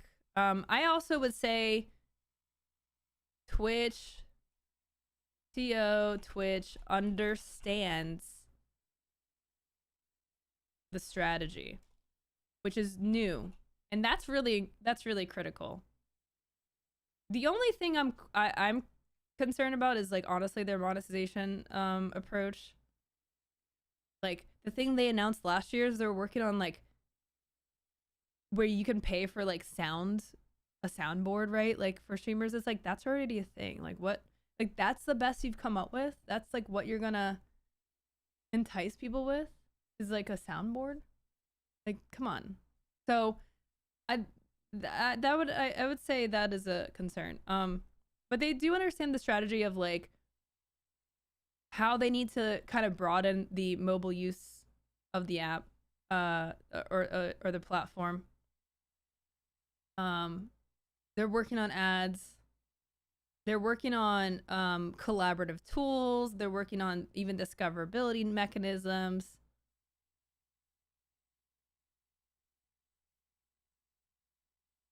Worked at NASA before going to Google book search. He does get tech. A few weeks back, his name was up for a huge tech CEO placement. What? For what? For the No, he wasn't. You're thinking of Emmett Shear and the whole OpenAI fiasco.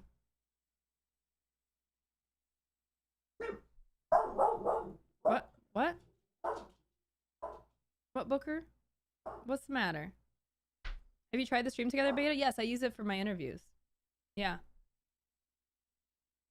Yeah. So there's a lot of good things. They haven't tried to become profitable until very recently. This is the big thing. This is like the biggest reason why I'm not worried. It was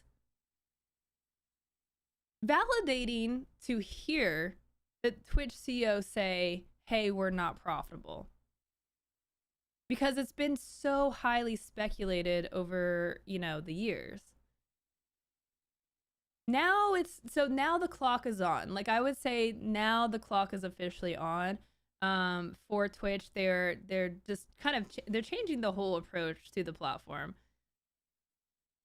The downside I would say is Twitch's ceiling is very small compared to other video platforms. Not compared to other live stream. I mean, you know, they are a very strong live streaming platform, very big. You know, but is that, if this is like the most amount of people that use the site, is that enough? That's the big question. Is that enough for Twitch to turn a profit? Is it enough for like streamers and the ecosystem? The ecosystem has changed a lot for creators. Not as many creators can stream full time, like solely stream full time, because there's just not enough growth just by being a streamer. I mean, y'all have heard this, and we're gonna keep talking about it till the cows come home. In order to grow as a streamer, you have to do other types of content. You have to use other platforms, and Twitch understands that. They're actively helping with that, right?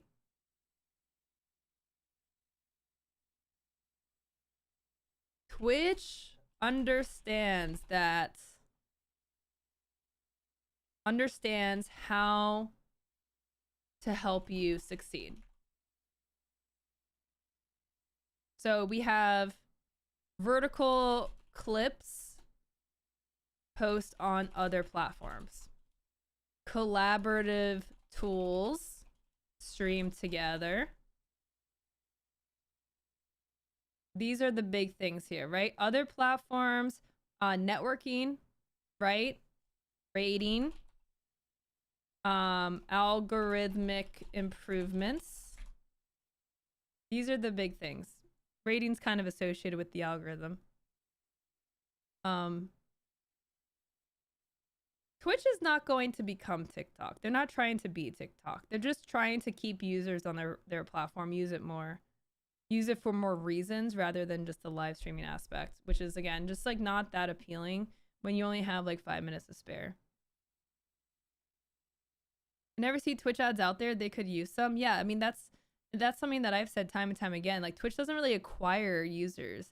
I don't think traditional advertising makes that much sense because there's a lot that you have to... It's a little bit cumbersome, like, to try to explain to people why you should go to Twitch. They need to provide the reason to go, right? And so they've tried to do that with the NFL collaboration, the Amazon streaming the games, right? On, I mean, it's Thursday Night Football is on Amazon, but you can also watch it on Twitch. So there's like the sports aspect. They actually, you know, paid some creators to watch the football games and, like, you know, commentate on them. So they're trying to appeal to that aspect, and like they've done some like shows. They actually did say that they did say about production that they, like, we did predict that they were going to cut a lot of their shows, right? They did cut The Crown, and I think they cut like a lot of other like areas in the production side. Let me see if I can find I did subtitle this VOD, so I actually might be able to find like exactly those moments better if I just go through the subtitles. So give me a minute. Let me see if I can get this set up. Also, I think the ads are about to run here in yeah, so ads are about to run here. Just a heads up. If you don't want the ads, you can sub. Otherwise, you know, you got this. Thanks for the support.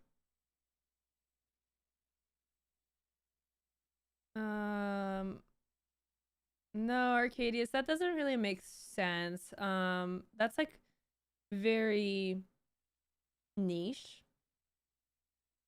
And not mainstream. Like that doesn't make sense. There's a lot of money, you know, to be made out there in terms of you know, nude content and sexual content, but it's just not, that's not the direction Twitch is going in. Like, that doesn't make sense from like a mainstream perspective. And there's way too much like legal issues that come up when you do, like, go in that direction. So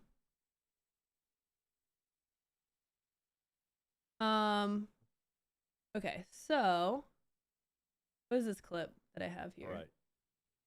We're good to go. Oh, okay. This is the whole VOD. Perfect. Cool. So I put this whole VOD, like, I use Capwing to do my editing. So even though I gotta resize the canvas. Why is it?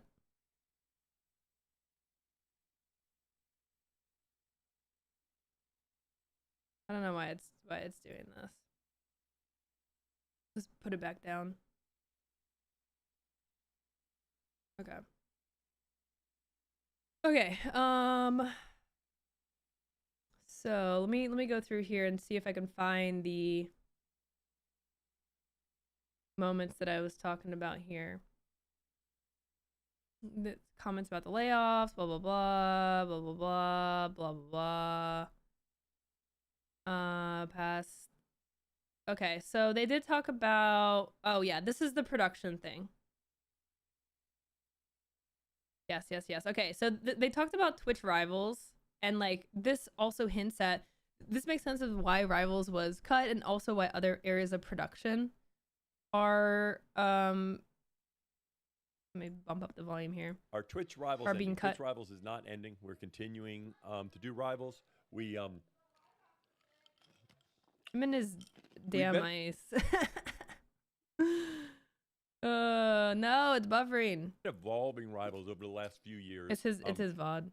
In general, we find that it is more effective to have streamer-led events. Those are the ones that the audience usually engages with more. And that's been our focus. I don't know if you've noticed that. But in the past, we had a little more idea about Twitch creating content. And we don't think we are the creators. You are the creators. That's why we more and more want to lean into not just streamer-led activities with rivals, but also seeing how we can support our streamers doing their own events, their own activities, because in the end, that's the foundation of why people come to Twitch. So, Lucky Gadget Girl. So they're cutting, you know, a lot of production stuff, which again, very, very expensive. So that makes a lot of sense. And what I wanted to, the last thing I wanted to highlight for y'all is this is kind of a bonus. But I wanted to see if I could find the moment where they talk about, okay, so this is them saying about their biggest costs. And then I want to show y'all what he says about like what they're working on, because this will give you an idea of like what's to come. And we're going to hear more about this in a few weeks. But this should give you insight into like strategically how you should be thinking. The fact that Twitch is saying, hey, we are giving you tools to post content on other platforms. We are helping you make clips so that you can post them on other platforms. That should be a signal, okay, for anyone that has just been like, I just want to stream 24/7 and grow. Hello, like this is your flag. This is your ding ding ding ding ding sign here that Twitch is saying if you would like to grow your stream, you have to go outside. Not outside your house. I just mean outside the platform. I mean, maybe outside your house. That should be your clear signal right there. That's why they're letting you multi-stream. They want you to grow. They want your YouTube channel to grow. Because ultimately, people are going to come back to Twitch for the best experience. Actually, our biggest cost outside of that is our employee base. And so that's one of the areas that we looked at because we had already been looking at many other places to look where we could save money. Okay. And then TwitchCon, they said, let me actually pull open my Twitter for this. So what is happening? People did ask about TwitchCon. Oh yeah, this is actually a good one too. At risk of getting the axe by Amazon. Gonna just ask, is Twitch currently at risk of getting the axe by Amazon? And the answer is emphatically no, not at all. Amazon is very bullish on Twitch. As I said, they've been investing heavily in Twitch. Gonna just ask, is Twitch currently little at risk? Short clip right there, but for those that are like freaked out, I mean, I don't know. Again, I don't know if it means much because at the end of the day, he may not see things coming, right? They could just change their minds. And then, oh yeah, the Prime subs thing. So TwitchCon. TwitchCons for a few years to save money. No, I don't think so. First of all, while right now it's not quite true, but TwitchCon should be able to operate break even. It shouldn't cost us money to do TwitchCons. We've made good progress on there. We need to keep making progress. People run conventions all the time to make money. I don't think we need to make money on TwitchCons. I think TwitchCons are very valuable opportunity to bring the community together in person. So I think it's very important. The quality's so bad. We've got 2 coming up. And we're going to announce that soon. So this year, that pretty much confirms that there will be a TwitchCon EU. I still think that TwitchCon EU would go away. That's still my take, but I don't see TwitchCon NA going anywhere. Okay, Twitch Prime benefit. So this is a big one, right? This one. So you see the way that he's answered questions, right? You see that how the way that he has tackled questions. Very specific type of flow.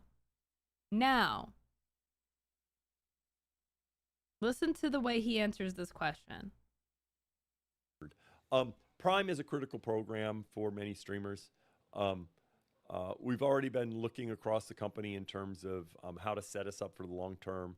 I think we will continue to evolve different aspects of our program, because part of what I'm trying to do is get us into a framework that can live over a long time. The size of the company is one of those things that gets us to the right size for the longer period Where's of time. the answer? When we did Partner about Plus, Prime? we structured that so that we could continue to move that threshold. We're going to keep looking across our strategy with streamers. We did this with the ads incentive program. We want to get to where we can continue to grow and adapt and change as the market changes. And there may be other changes, but I will tell you, Prime is an important part for our viewers and our creators. So it's important for us to make sure Prime still exists in some way. Like, he does not answer the question, right? Will the Prime sub benefit be going away? We got a 1 minute, we're doing our best, and, you know, we're trying to do this, and our goal in life is blah, blah, blah, blah, blah, blah. Every other question has been, he literally straight up said, you know, Twitch is unprofitable. And he doesn't say anything about the subs. Other changes, but I will tell you, there may be other changes, but I will tell Prime you, is an important part for our Prime is an important part, and we hope that it stays there in some viewers way. and our creators. So it's important for us to make sure Prime still exists in some way. Prime still exists in some way. Nothing about Prime subs, and exists in some way. I mean, this is not really a wild interpretation to think that the Prime subs are gonna go. They're gonna go. They're gonna get watered down. They are out the door in some way. So that's what I've been saying. You have your Prime sub. Use it while it lasts. That was a very telling answer. TwitchCon not going away, and then some other notes was, I misspoke here. I said employee cost is the biggest outside of video encoding. He actually said it was the streamer revenue. It was so laggy that I missed that. So that was corrected in the tweet below. I can't find the clip, but he talked a lot about like trying to improve the mobile app. I think that streamers on Twitch who post stories and do the featured clip tool and do vertical formatting, these are things that will hopefully help you retain your community and also potentially get some new people in the door. Ads have not shown to affect retention much. Special contracts with top streamers have gone away because the cost of retaining them is greater than the return. So again, this is all pretty straightforward. I don't think he said anything very surprising. Like, I was surprised that he admitted that Twitch is not profitable. But I'm not surprised at the fact that it's not unprofitable or any of these things. Like, this all makes sense. Like, cutting Twitch Rivals is not ending, but it's probably not going to have, like, you know, a 6-figure budget anymore each time. Like, I think they can rely on a lot of creators to, like, you know, put this stuff together. I think that they'll actually invest more in creator-led projects. I don't know if they'll have like an official system for that, but I do think that, you know, based on what Dan Clancy said, that they will do more like funding of creator-led events. Like this is why I say, like, they do actually understand it now. Like, I don't think they understood it for some time, but I do think that they actually understand that highly produced content sucks. And I don't mean that it's like bad, but I just mean like it doesn't work on Twitch. It does not work on Twitch. And so that's why they're getting rid of, so that's why Twitch Rivals took a hit. Crown Channel is cut. Like, again, I think Twitch Gaming is gonna be quiet and not be as around.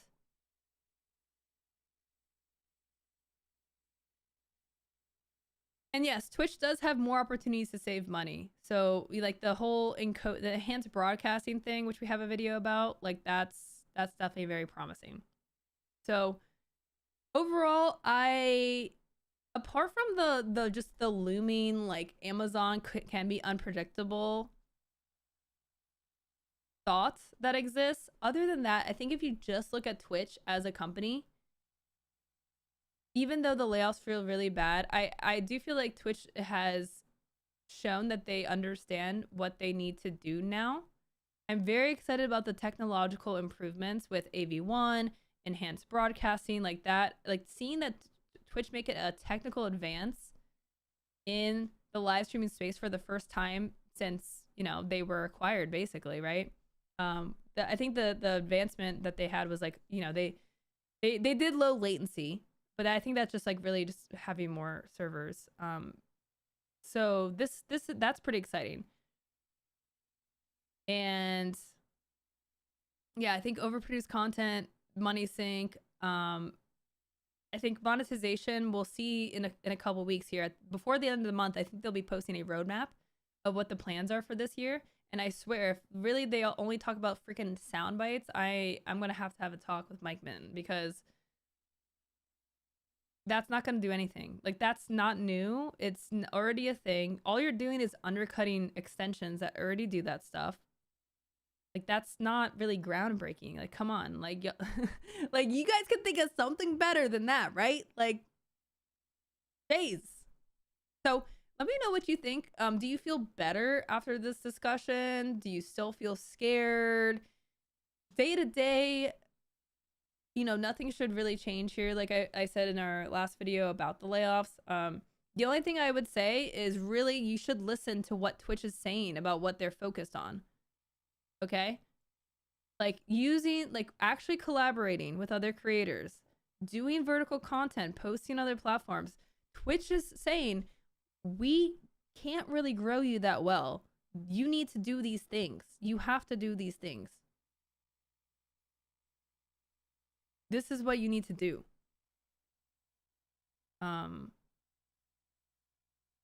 Like ultimately it comes down to posting on other platforms, networking with other creators, niching down, which is something that live streamers hate to hear, but you got to niche. Twitch ain't going away anytime soon, yeah. So I feel very confident we're heading in the right direction. Good, good, good. What questions would you have asked him? I don't know. I think he did a good job of answering like a lot of questions. I mean, the thing I'm really curious about is just like their monetization plans. Like there's a lot of things in my head that I think they could be doing that I don't know if they're working on, or like have they thought of it, or can it not happen for a certain reason? Like that's another thought. We need a streamer academy to teach people OG streaming techniques. I do. I have a website, Streamer Square. I have courses. We do office hours. I have office hours in an hour and a half. I do all these things. I teach people about the algorithm and how to grow and how to, you know, network and use social media and create YouTube content. And oh yeah, we do all this. We do all this. Like, and it's hands-on. It's hands-on. So, can I be an instructor? Well, you'd have to embed yourself in the community. I'd say start with joining our Discord server and, you know, make yourself known. And if I see you being helpful, then, you know, if you show your skills, oh my God, Dead Fully Plays. What? Yeah, feel free to join our Discord. Discord.gg/streamersquare. Feel free to come in and start interacting. I broke Twitch. No, I didn't break Twitch. I'm neutral, but I'm glad the way Dan approached this. We saw him doing all the fun stuff, the collabs and the memes, but seeing him in more serious stuff, and that approach is great. Yeah, for sure. I know that, you know, he was like, well, even though, you know, he did a lot of like touring the country, and I should have started with my name change. No worries, it's been so long. It's good to see ya. What's up, Jilly? I feel better that Twitch seems to understand their biz situation. Have to wait and see about their roadmap. See, and the thing is, if they were like doing all this like superfluous like la la la, and like trying to also like, you know, invest in like keeping the Overwatch League, right? Like esports is in the toilet right now, so like all these other things, and that does not match with where they are as a company. Like they are not growing, you know, in the last couple years. So I'm also trying not to say as much. I need like a shock thing every time I say buzz, because I've been editing my videos and just getting rid of the ums. I'm like,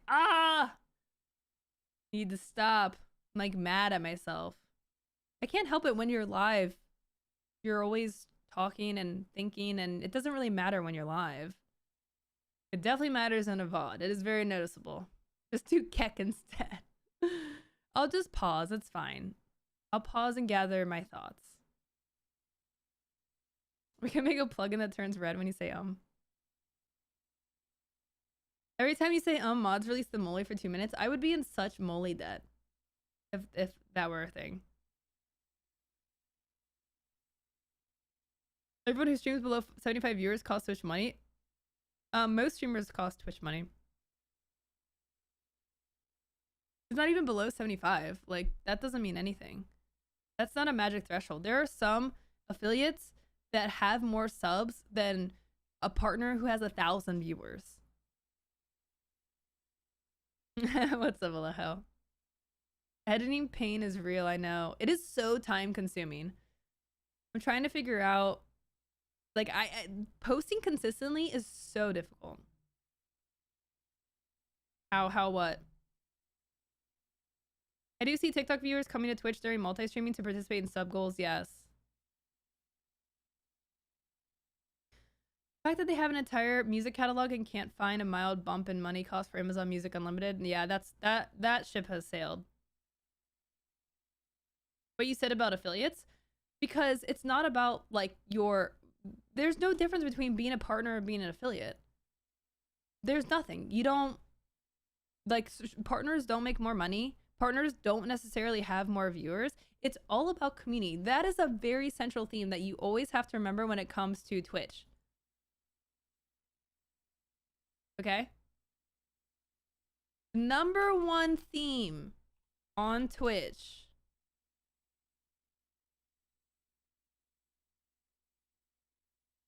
is community. That's how you make money. That's how Twitch makes money.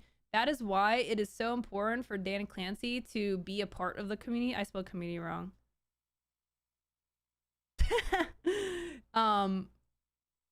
That's how you make money. If you could have 1,000 viewers and people are watching you just because you're good, and you could have like 100 subs.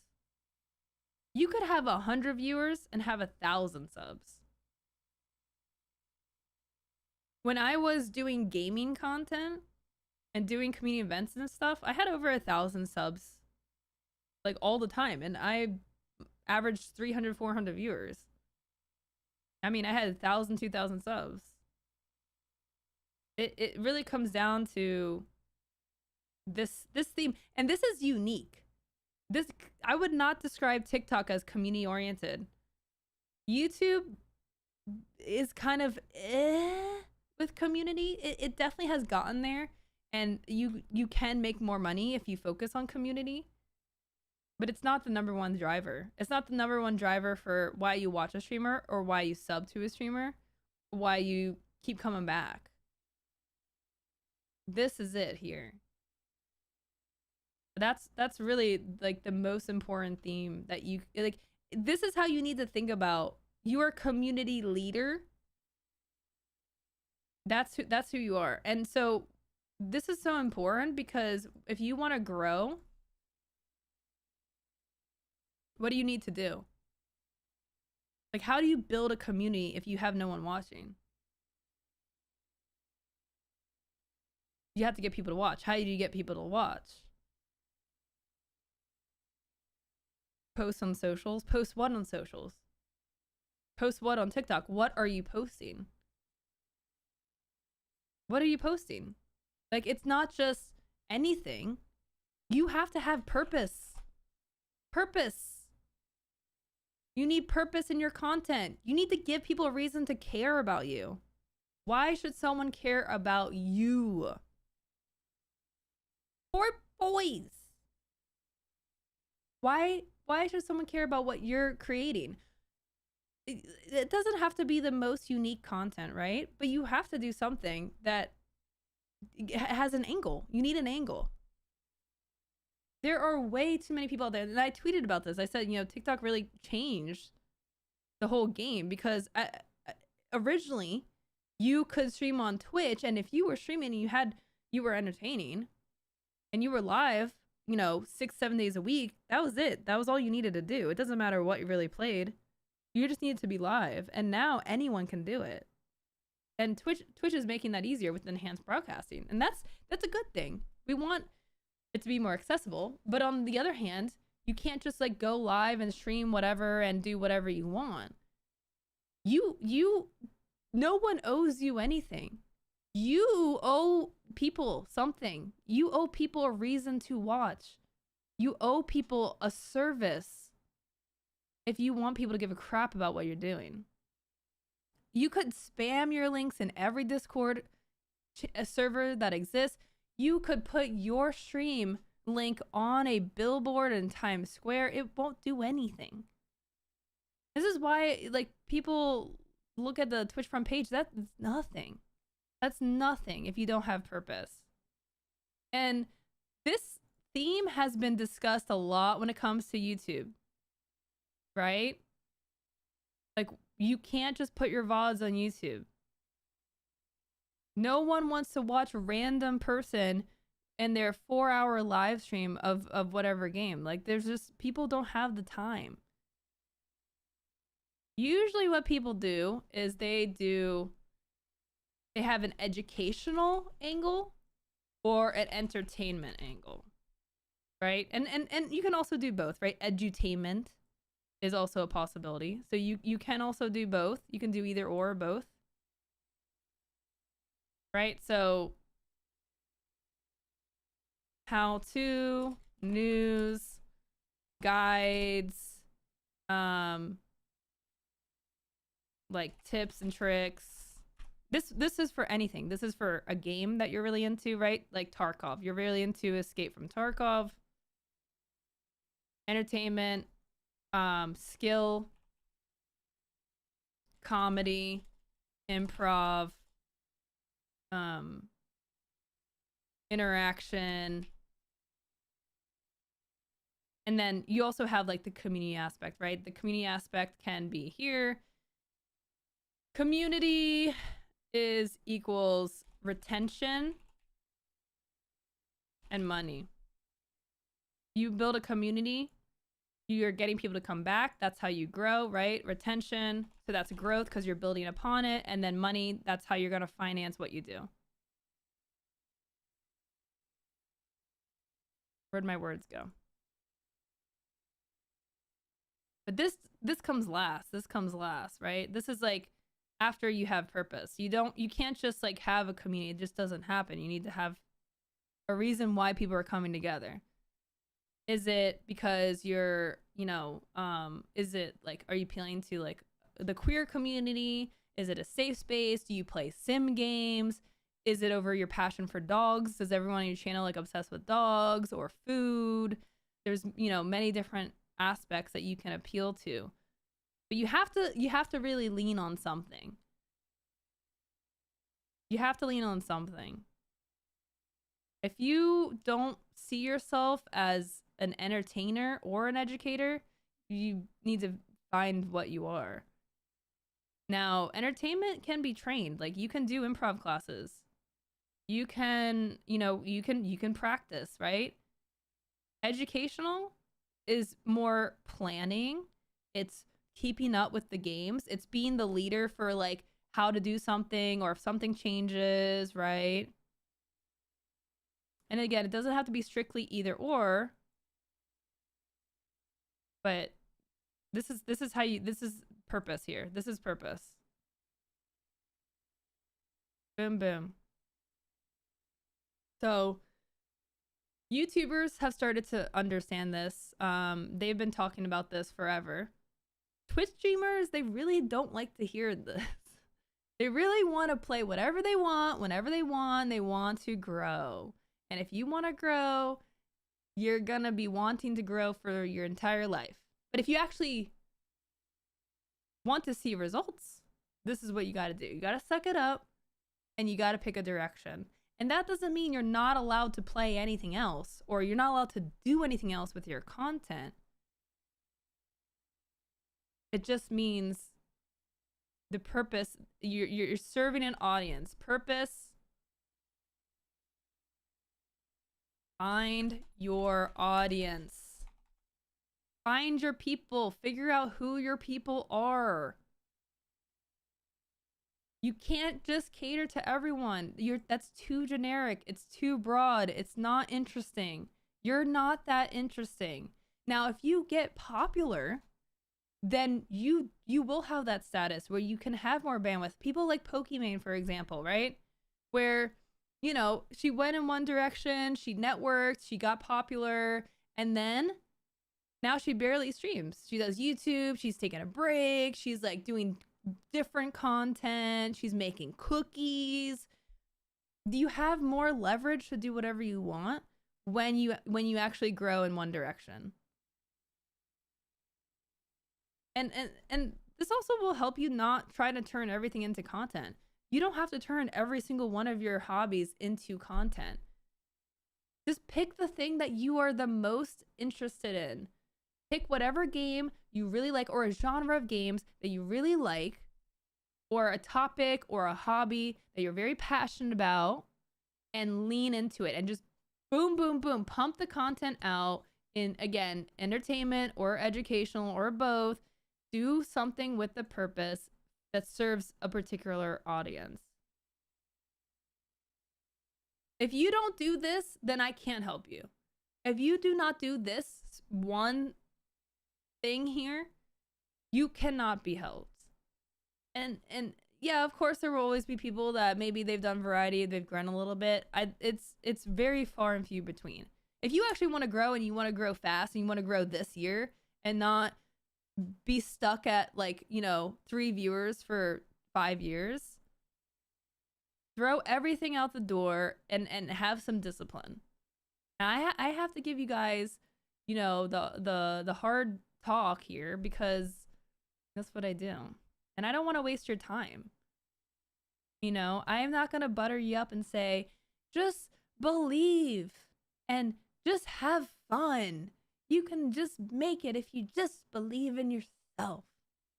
No, you gotta hustle and really think about what you're doing and plan your streams. Don't just hit the start streaming button and be like, blah, blah, blah. I'm playing BG3 and blah, blah, tweet. I'm live playing BG3. No one cares. So what? What are you doing? What's the angle? What kind of playthrough? How many times have you played? Where are you at in the story? Are you doing a good run or a bad run? Or, are you a wizard or a thief? You have to stop wasting so much time just like grinding. You're not grinding anything. You have to plan. Yeah, you have to plan and you have to think. And be smart. Just you have to make decisions. I need to put effort. Yes. Yes. Identify your target audience. Exactly. Exactly. Who is your stream for? Can you tell me in 1 or 2 sentences what your stream is about? You know what? Let's do this right now. Quick exercise. I'm going to take a bathroom break. And I want you to prepare your elevator pitch if you're a streamer, okay? And in 1 or 2 sentences, you're going to tell me, you're going to pitch yourself to me in 1 or 2 sentences, and I will tell you whether I would go watch you or not. And you can read other people's, and you can see if you would go watch them or not.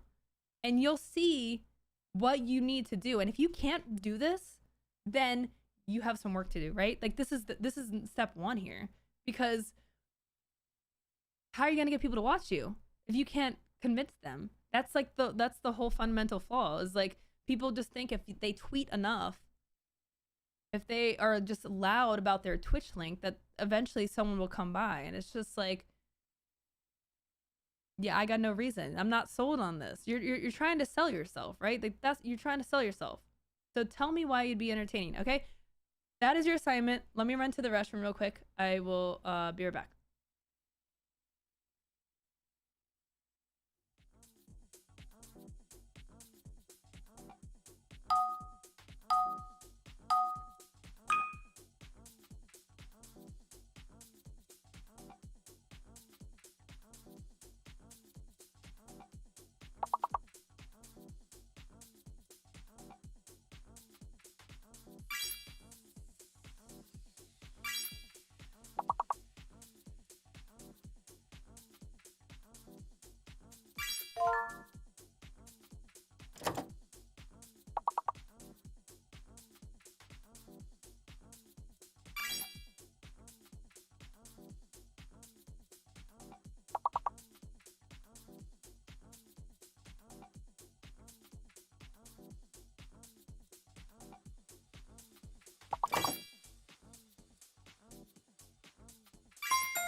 Did I hit run ads on Twitch? Probably not.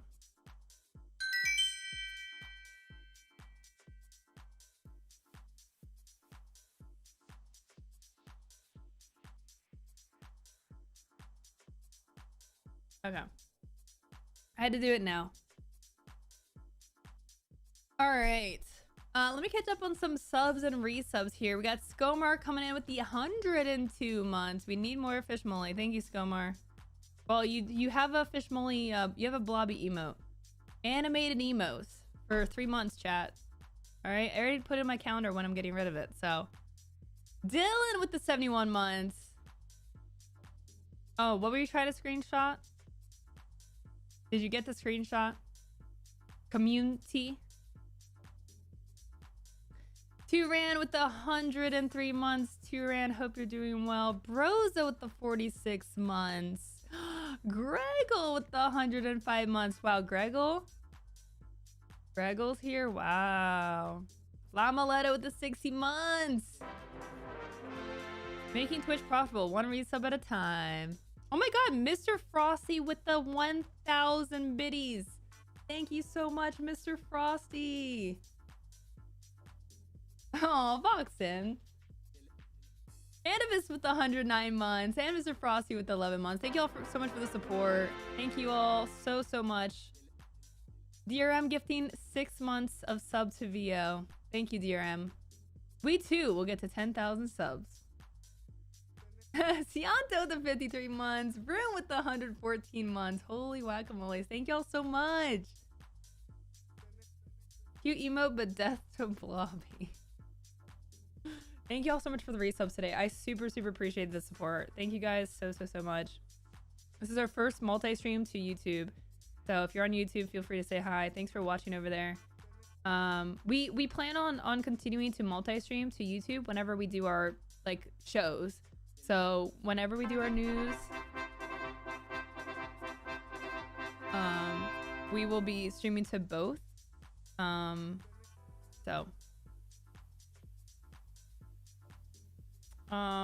just happened? Cianto gifting a sub to VF. Thank you, Cianto. Thank you so much. Thank y'all for the support. I appreciate it. Okay, that's wow, wild.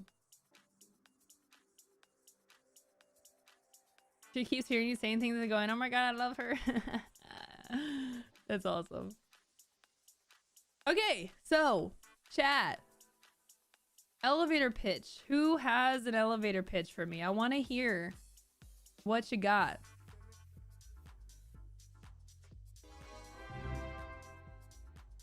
Trax, thank you for the 500 biddies. Trax 314 cheered 500 bits.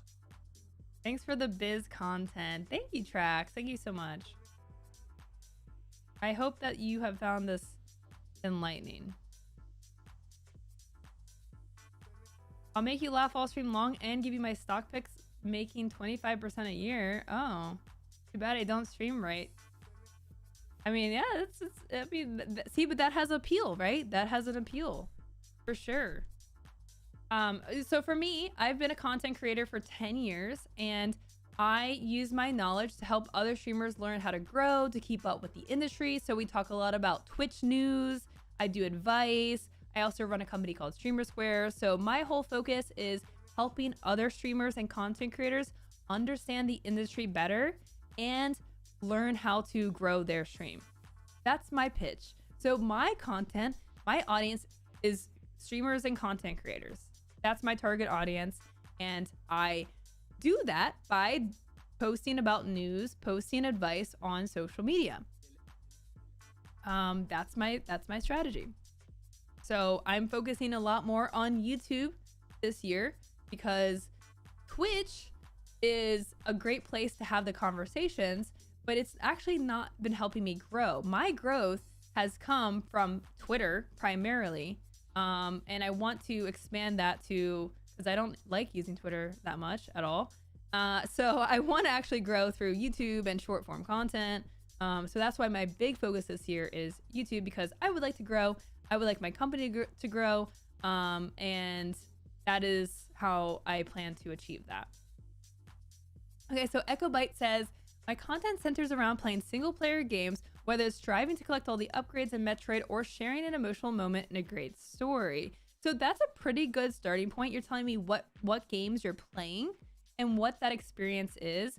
I would take it a step further and talk about the vibe, right? So for example, if you have like a name for your community, right? If you're very community focused, you can bring that into the fold. You do share a little bit about like your angle when playing single player games, but I would say that I need stronger descriptors about the vibe of your stream, because it's like playing single player games, it's still too broad. We're still too broad there. We need more buzzwords. You need more buzzwords. So think about some aspects of the content.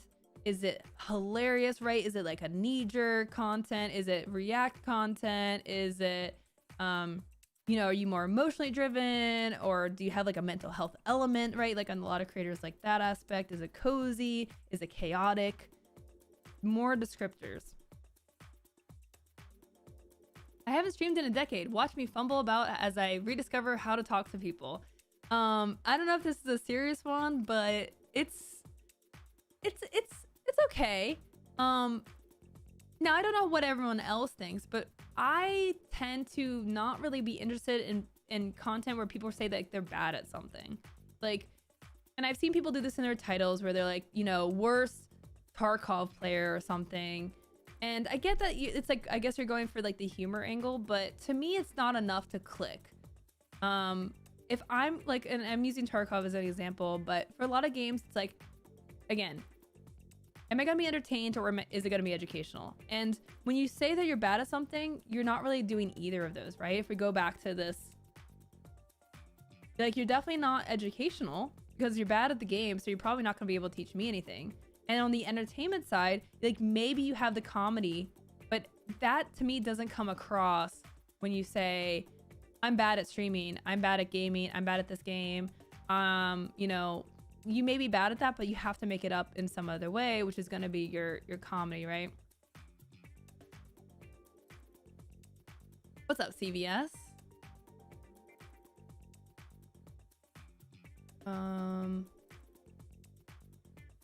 Almost all my Twitch subs have all moved to YouTube, so that is where I'm normally watching now. Well, we are streaming also on YouTube, so if you prefer to watch there, we will be multi-streaming for the foreseeable future. Hey, Rev. Twitch is broke again. Well, Twitch is broke, like, financially this time. Like, well, for, like, actually, it's known that they're broke financially. It has been stated. So, yeah, we had a lengthy discussion about that. Gen X uncle figure gives life advice while grinding out Gen X games. My focus is to help younger whippersnappers not to make the same mistakes in life I have. Okay, so there we go. That is very interesting. So this can appeal to older generations, right? Because there is, you know, a market for that. It may be smaller, right? But it's also like, you know, you have like a parenting angle, which I think is appealing to some people, right? Like if you give off dad vibes, you know, that is definitely an angle. So yeah, and you also said Gen X games, so you play older games, right? You're playing maybe what's categorized as retro games, and so that, again, you're also appealing to that audience. So to me, this definitely is sixth class, or for you, I think that is fairly appealing as a pitch.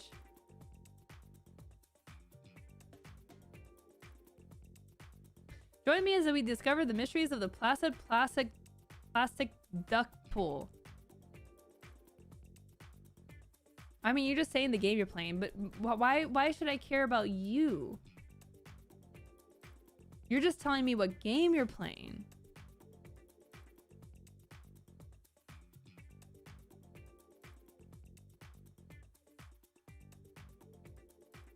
They've been operating at a loss like forever. I'm sure that they have. And yes, I think overall, like we basically summarized, like it's okay. It's to be expected. It's not abnormal. It's fine.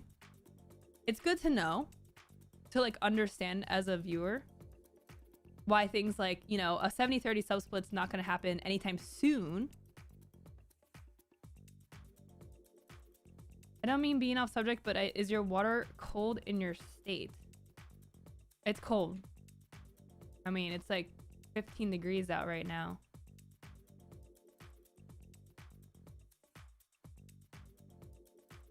What's up, Dread? Partner Plus, yes, but not like widespread. So back in 2022, we had where are my links at? You know, this letter basically saying why we can't do the 70-30 split. So Partner Plus could be expanded. I think some other things would have to happen first. But yes, I think the layoffs, although they feel bad, and it initially you feel like everything is falling apart for Twitch because this is the third round of layoffs,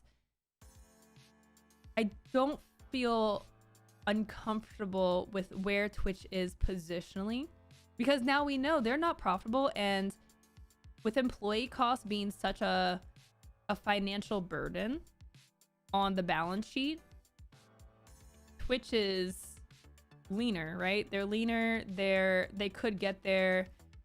They need to figure out if the model works or not. That's the big question.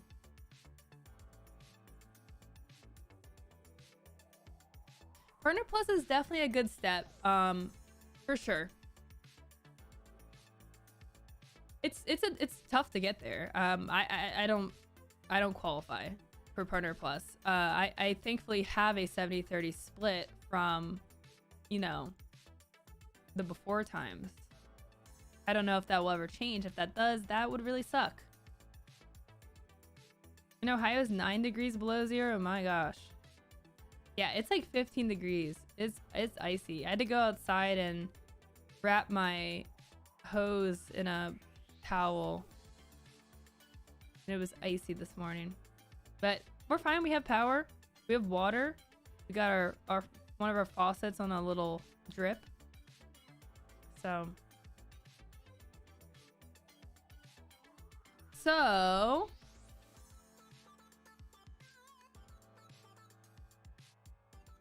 that's pretty much gonna wrap it up for today, y'all.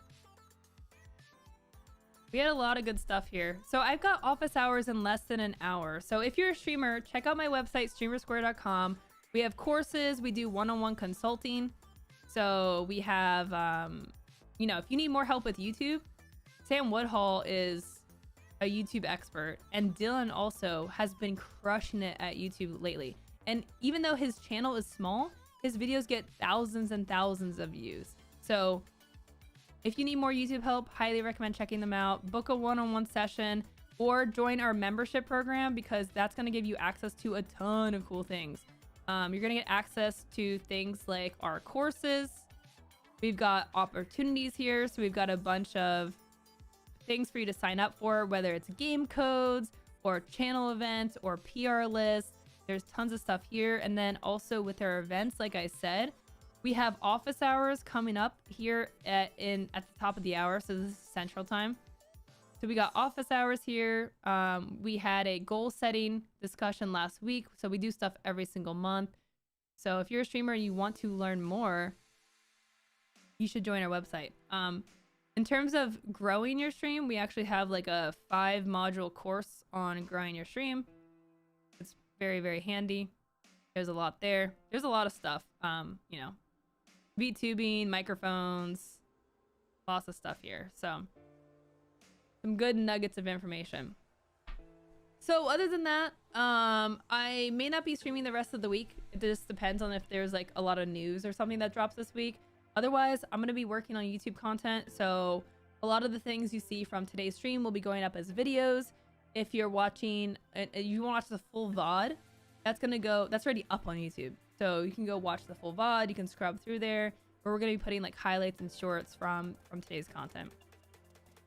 Discord server should be discord.gg/streamersquare. If you go to the website, actually, there's a Discord button at the bottom left. So you can always just pop that button.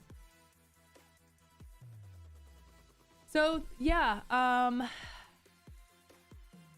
had some ideas about doing music performance on here. My problem is having the space to do it. Still living at home while I try to start my actual career that I want, that I went to uni to study. Yeah, it is definitely a tough balance, and that's the one thing we can help with, a ball, by the way, is in terms of like goals and actions based on your time allotment. We know our advice is not do everything and here's all the things and you have to do it all. Our advice is, okay, what kind of time allotment do you have? For example, last week during office hours, we had someone talking about they want to add an extra day to their stream a week. And Dylan and I, during the office hours, were talking about, well, you know, based on your time and the things you're focusing on, does that make the most sense? Or would it be better to do this instead? Would it be better to focus on that instead? So I can attest, Loco and I had a great session. Yeah, I worked with T last week and we definitely had a really great session, and I can't wait to see you apply those things, T. I think it's going to be great for you. So How do I see how long I've been following? I don't know. You can click on your name, I think, right? I don't know. I can see that you've been following me since September 15th, 2014, Larry. Holy crap. Since my first year of streaming. Wow, that is wild. It's been a minute, Larry from Texas. Amazing. Amazing accomplishment. Thanks, Larry. Yeah, there's been a lot of people that's come by. I think it's because today's a holiday for US people. There's been a lot of people I haven't seen in a while, so. Just wrapped up a consult myself. Nice, Christy. Christy gets a lot of regulars. There's a lot of regular clients. I've been following since May 2023. Yay, STFC. Yay. I don't remember how long I've been here. It must have been near a decade.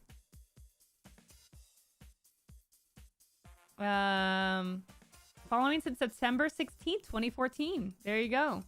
Wow, you and Larry. But what day was Larry? September 15th. Wow. The day after. What was I playing September 2014? Which keeps automatically unfollowing the channels I follow. Oh. I don't like that. I'm sure I've lost people to that. I mean, I've also like lost viewers from changing my content, right? Like I used to do gaming content and I transitioned to teaching people how to stream, and most people don't care for that. Like most viewers on Twitch, they just want to watch and be entertained. And so I've definitely lost a lot of community members just by making that transition. So, and I get it. I don't like blame anyone. I totally get it. It feels bad, but I do get it. So it's always nice to see people who haven't been around in a while, just because it's like, I don't know, you just forget someone that you've hung out with for years, and just like, I don't know, anyways. I find you highly entertaining. Apparently I still have, you know, I still got some entertaining skills for my talking, which is really surprising considering when I started streaming how quiet I was. And now I have to put together words and sentences. And I have to make sense. I'm here for the blobby fish. Oh, okay, I'm gonna take away that VIP if you're gonna act like that. Hey, Hexy, I know, it's been wild. Dude, the weather is, I hope y'all are prepared for the weather over there. I know, we gotta hang. There's one thing after another. It's like the holidays and now it's like storm. I'm gonna be out of town next week and then I am not going anywhere ever again. Next week, last time out of town for the rest of my life. I'll always be in town. I thought the stream was mostly Booker. I mean, we try. What's up, Reese Cups? How's it going? What about honeymoon? Yeah, I mean, you know, Chrissy, like, yeah, when is the honeymoon, huh? You tell me. I heard a rumor that Loco has a gaming Twitch channel. Yes, I do have a gaming alt account that I use occasionally. Yes, it is true. Okay, I have office hours in 45 minutes, chat. You guys can't keep me forever, all right? I'm here for the arc turning. Oh my gosh. Stay moon. Stay moon? Does that make sense? Below zero is very bad, so I hope y'all stay heated up. Yeah, it's cold. Texas is not the honeymoon destination I've ever envisioned. It's not supposed to be this cold in Texas. Like, what's up? What's up with that? I remember Loco After Dark channel. Yeah, that was when I was in a very depressive state in 2020. I'm to your east and it's snowing. It's colder here than it is like in some places on the East Coast.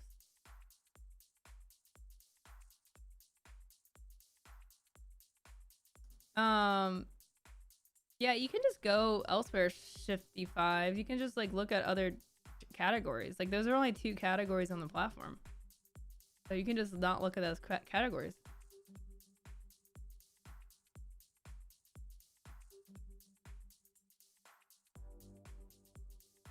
I'll take your 47 degrees and raise you 26. Wait, what?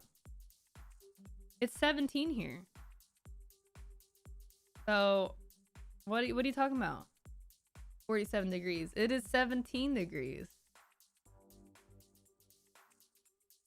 You got all the cold that Washington just got rid of? Yeah, hex. I mean, it was 2020 was a rough time. It's 17 degrees. 17. No, it's actually cold here. Like, I'm not just saying that, chat. It's actually cold. It's a problem right now. It is a problem. Okay. If you all missed the VOD, go check it out on YouTube. I'm out of here. I got to get ready for my office hours. If you're a premium member, I'll see you in 40 minutes. Come with questions or topics or to lurk. Okay. Next stream will not be until the end of the month unless something happens this week. Okay. So look for that at the end of this month. And again, if you're looking for some quality content, go check out my YouTube. I've been working hard on it and I'm going to keep doing stuff. So if you miss anything, you want to keep up with what's happening in the industry, that's where it's all going to go down. Okay. All right, let's go do a raid. Let's go send the love to someone else. Thank you all so much for being here. I appreciate all the conversations. I appreciate seeing people I haven't seen in a while. It's always good to see some good faces. It's been a good day. We've had some good talks, so I hope y'all feel better about Twitch. You know, I know it can be very stressful to think about, you know, Twitch not making money and they're, you know, under Amazon for 10 years and they just had more layoffs and it can really feel like doom and gloom. But I think the platform's figuring itself out. I don't know if Twitch will be as viable for streamers, like for all streamers in the way that maybe in the glory days it was. But I do still think that Twitch has a good place here, and I think like making a living as a streamer is definitely still possible. So let's go find someone to raid. Exclamation point raid for the raid message. Let's go and find someone to send the love to.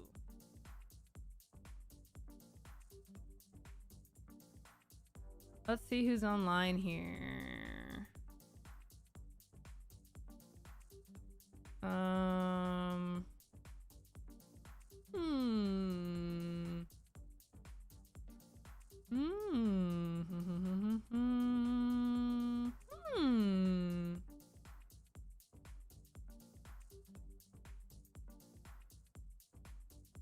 Okay. You got the raid message copy, chat? Let's go and raid our friend Afro, who's playing some GTA 5, doing some role play. I wonder, how did anyone get a sub from the GTA Rockstar thing that they did? They were giving out like hundreds of thousands of subs. Did anyone ever get one of those? That was like last month. I don't know how that worked out. I didn't have time to like go and watch. We're gonna go raid Afro. He is doing some GTA 5 roleplay on NoPixel. So let's go send the love his way. Oh, he just went live like an hour ago too. So nice. All right, y'all. Like I said, if there's some things that happened this week, then we will go live. Otherwise, I'm going to be head down into the YouTube content. So I'll see y'all in the Discord server so we can chit chat over there, hang out. Enjoy the Loco Blobby Love emotes while it lasts. Don't use it too much. All right, I don't want to see it up there in the top 10 emotes or whatever. Okay, so use it sparingly, please. Okay, don't torture me. All right, have a good rest of your Monday. Stay warm for those that are in the cold right now. Oh god, gun. Oh god. Okay. All right, I'll see y'all later. Thanks for hanging out. Bye.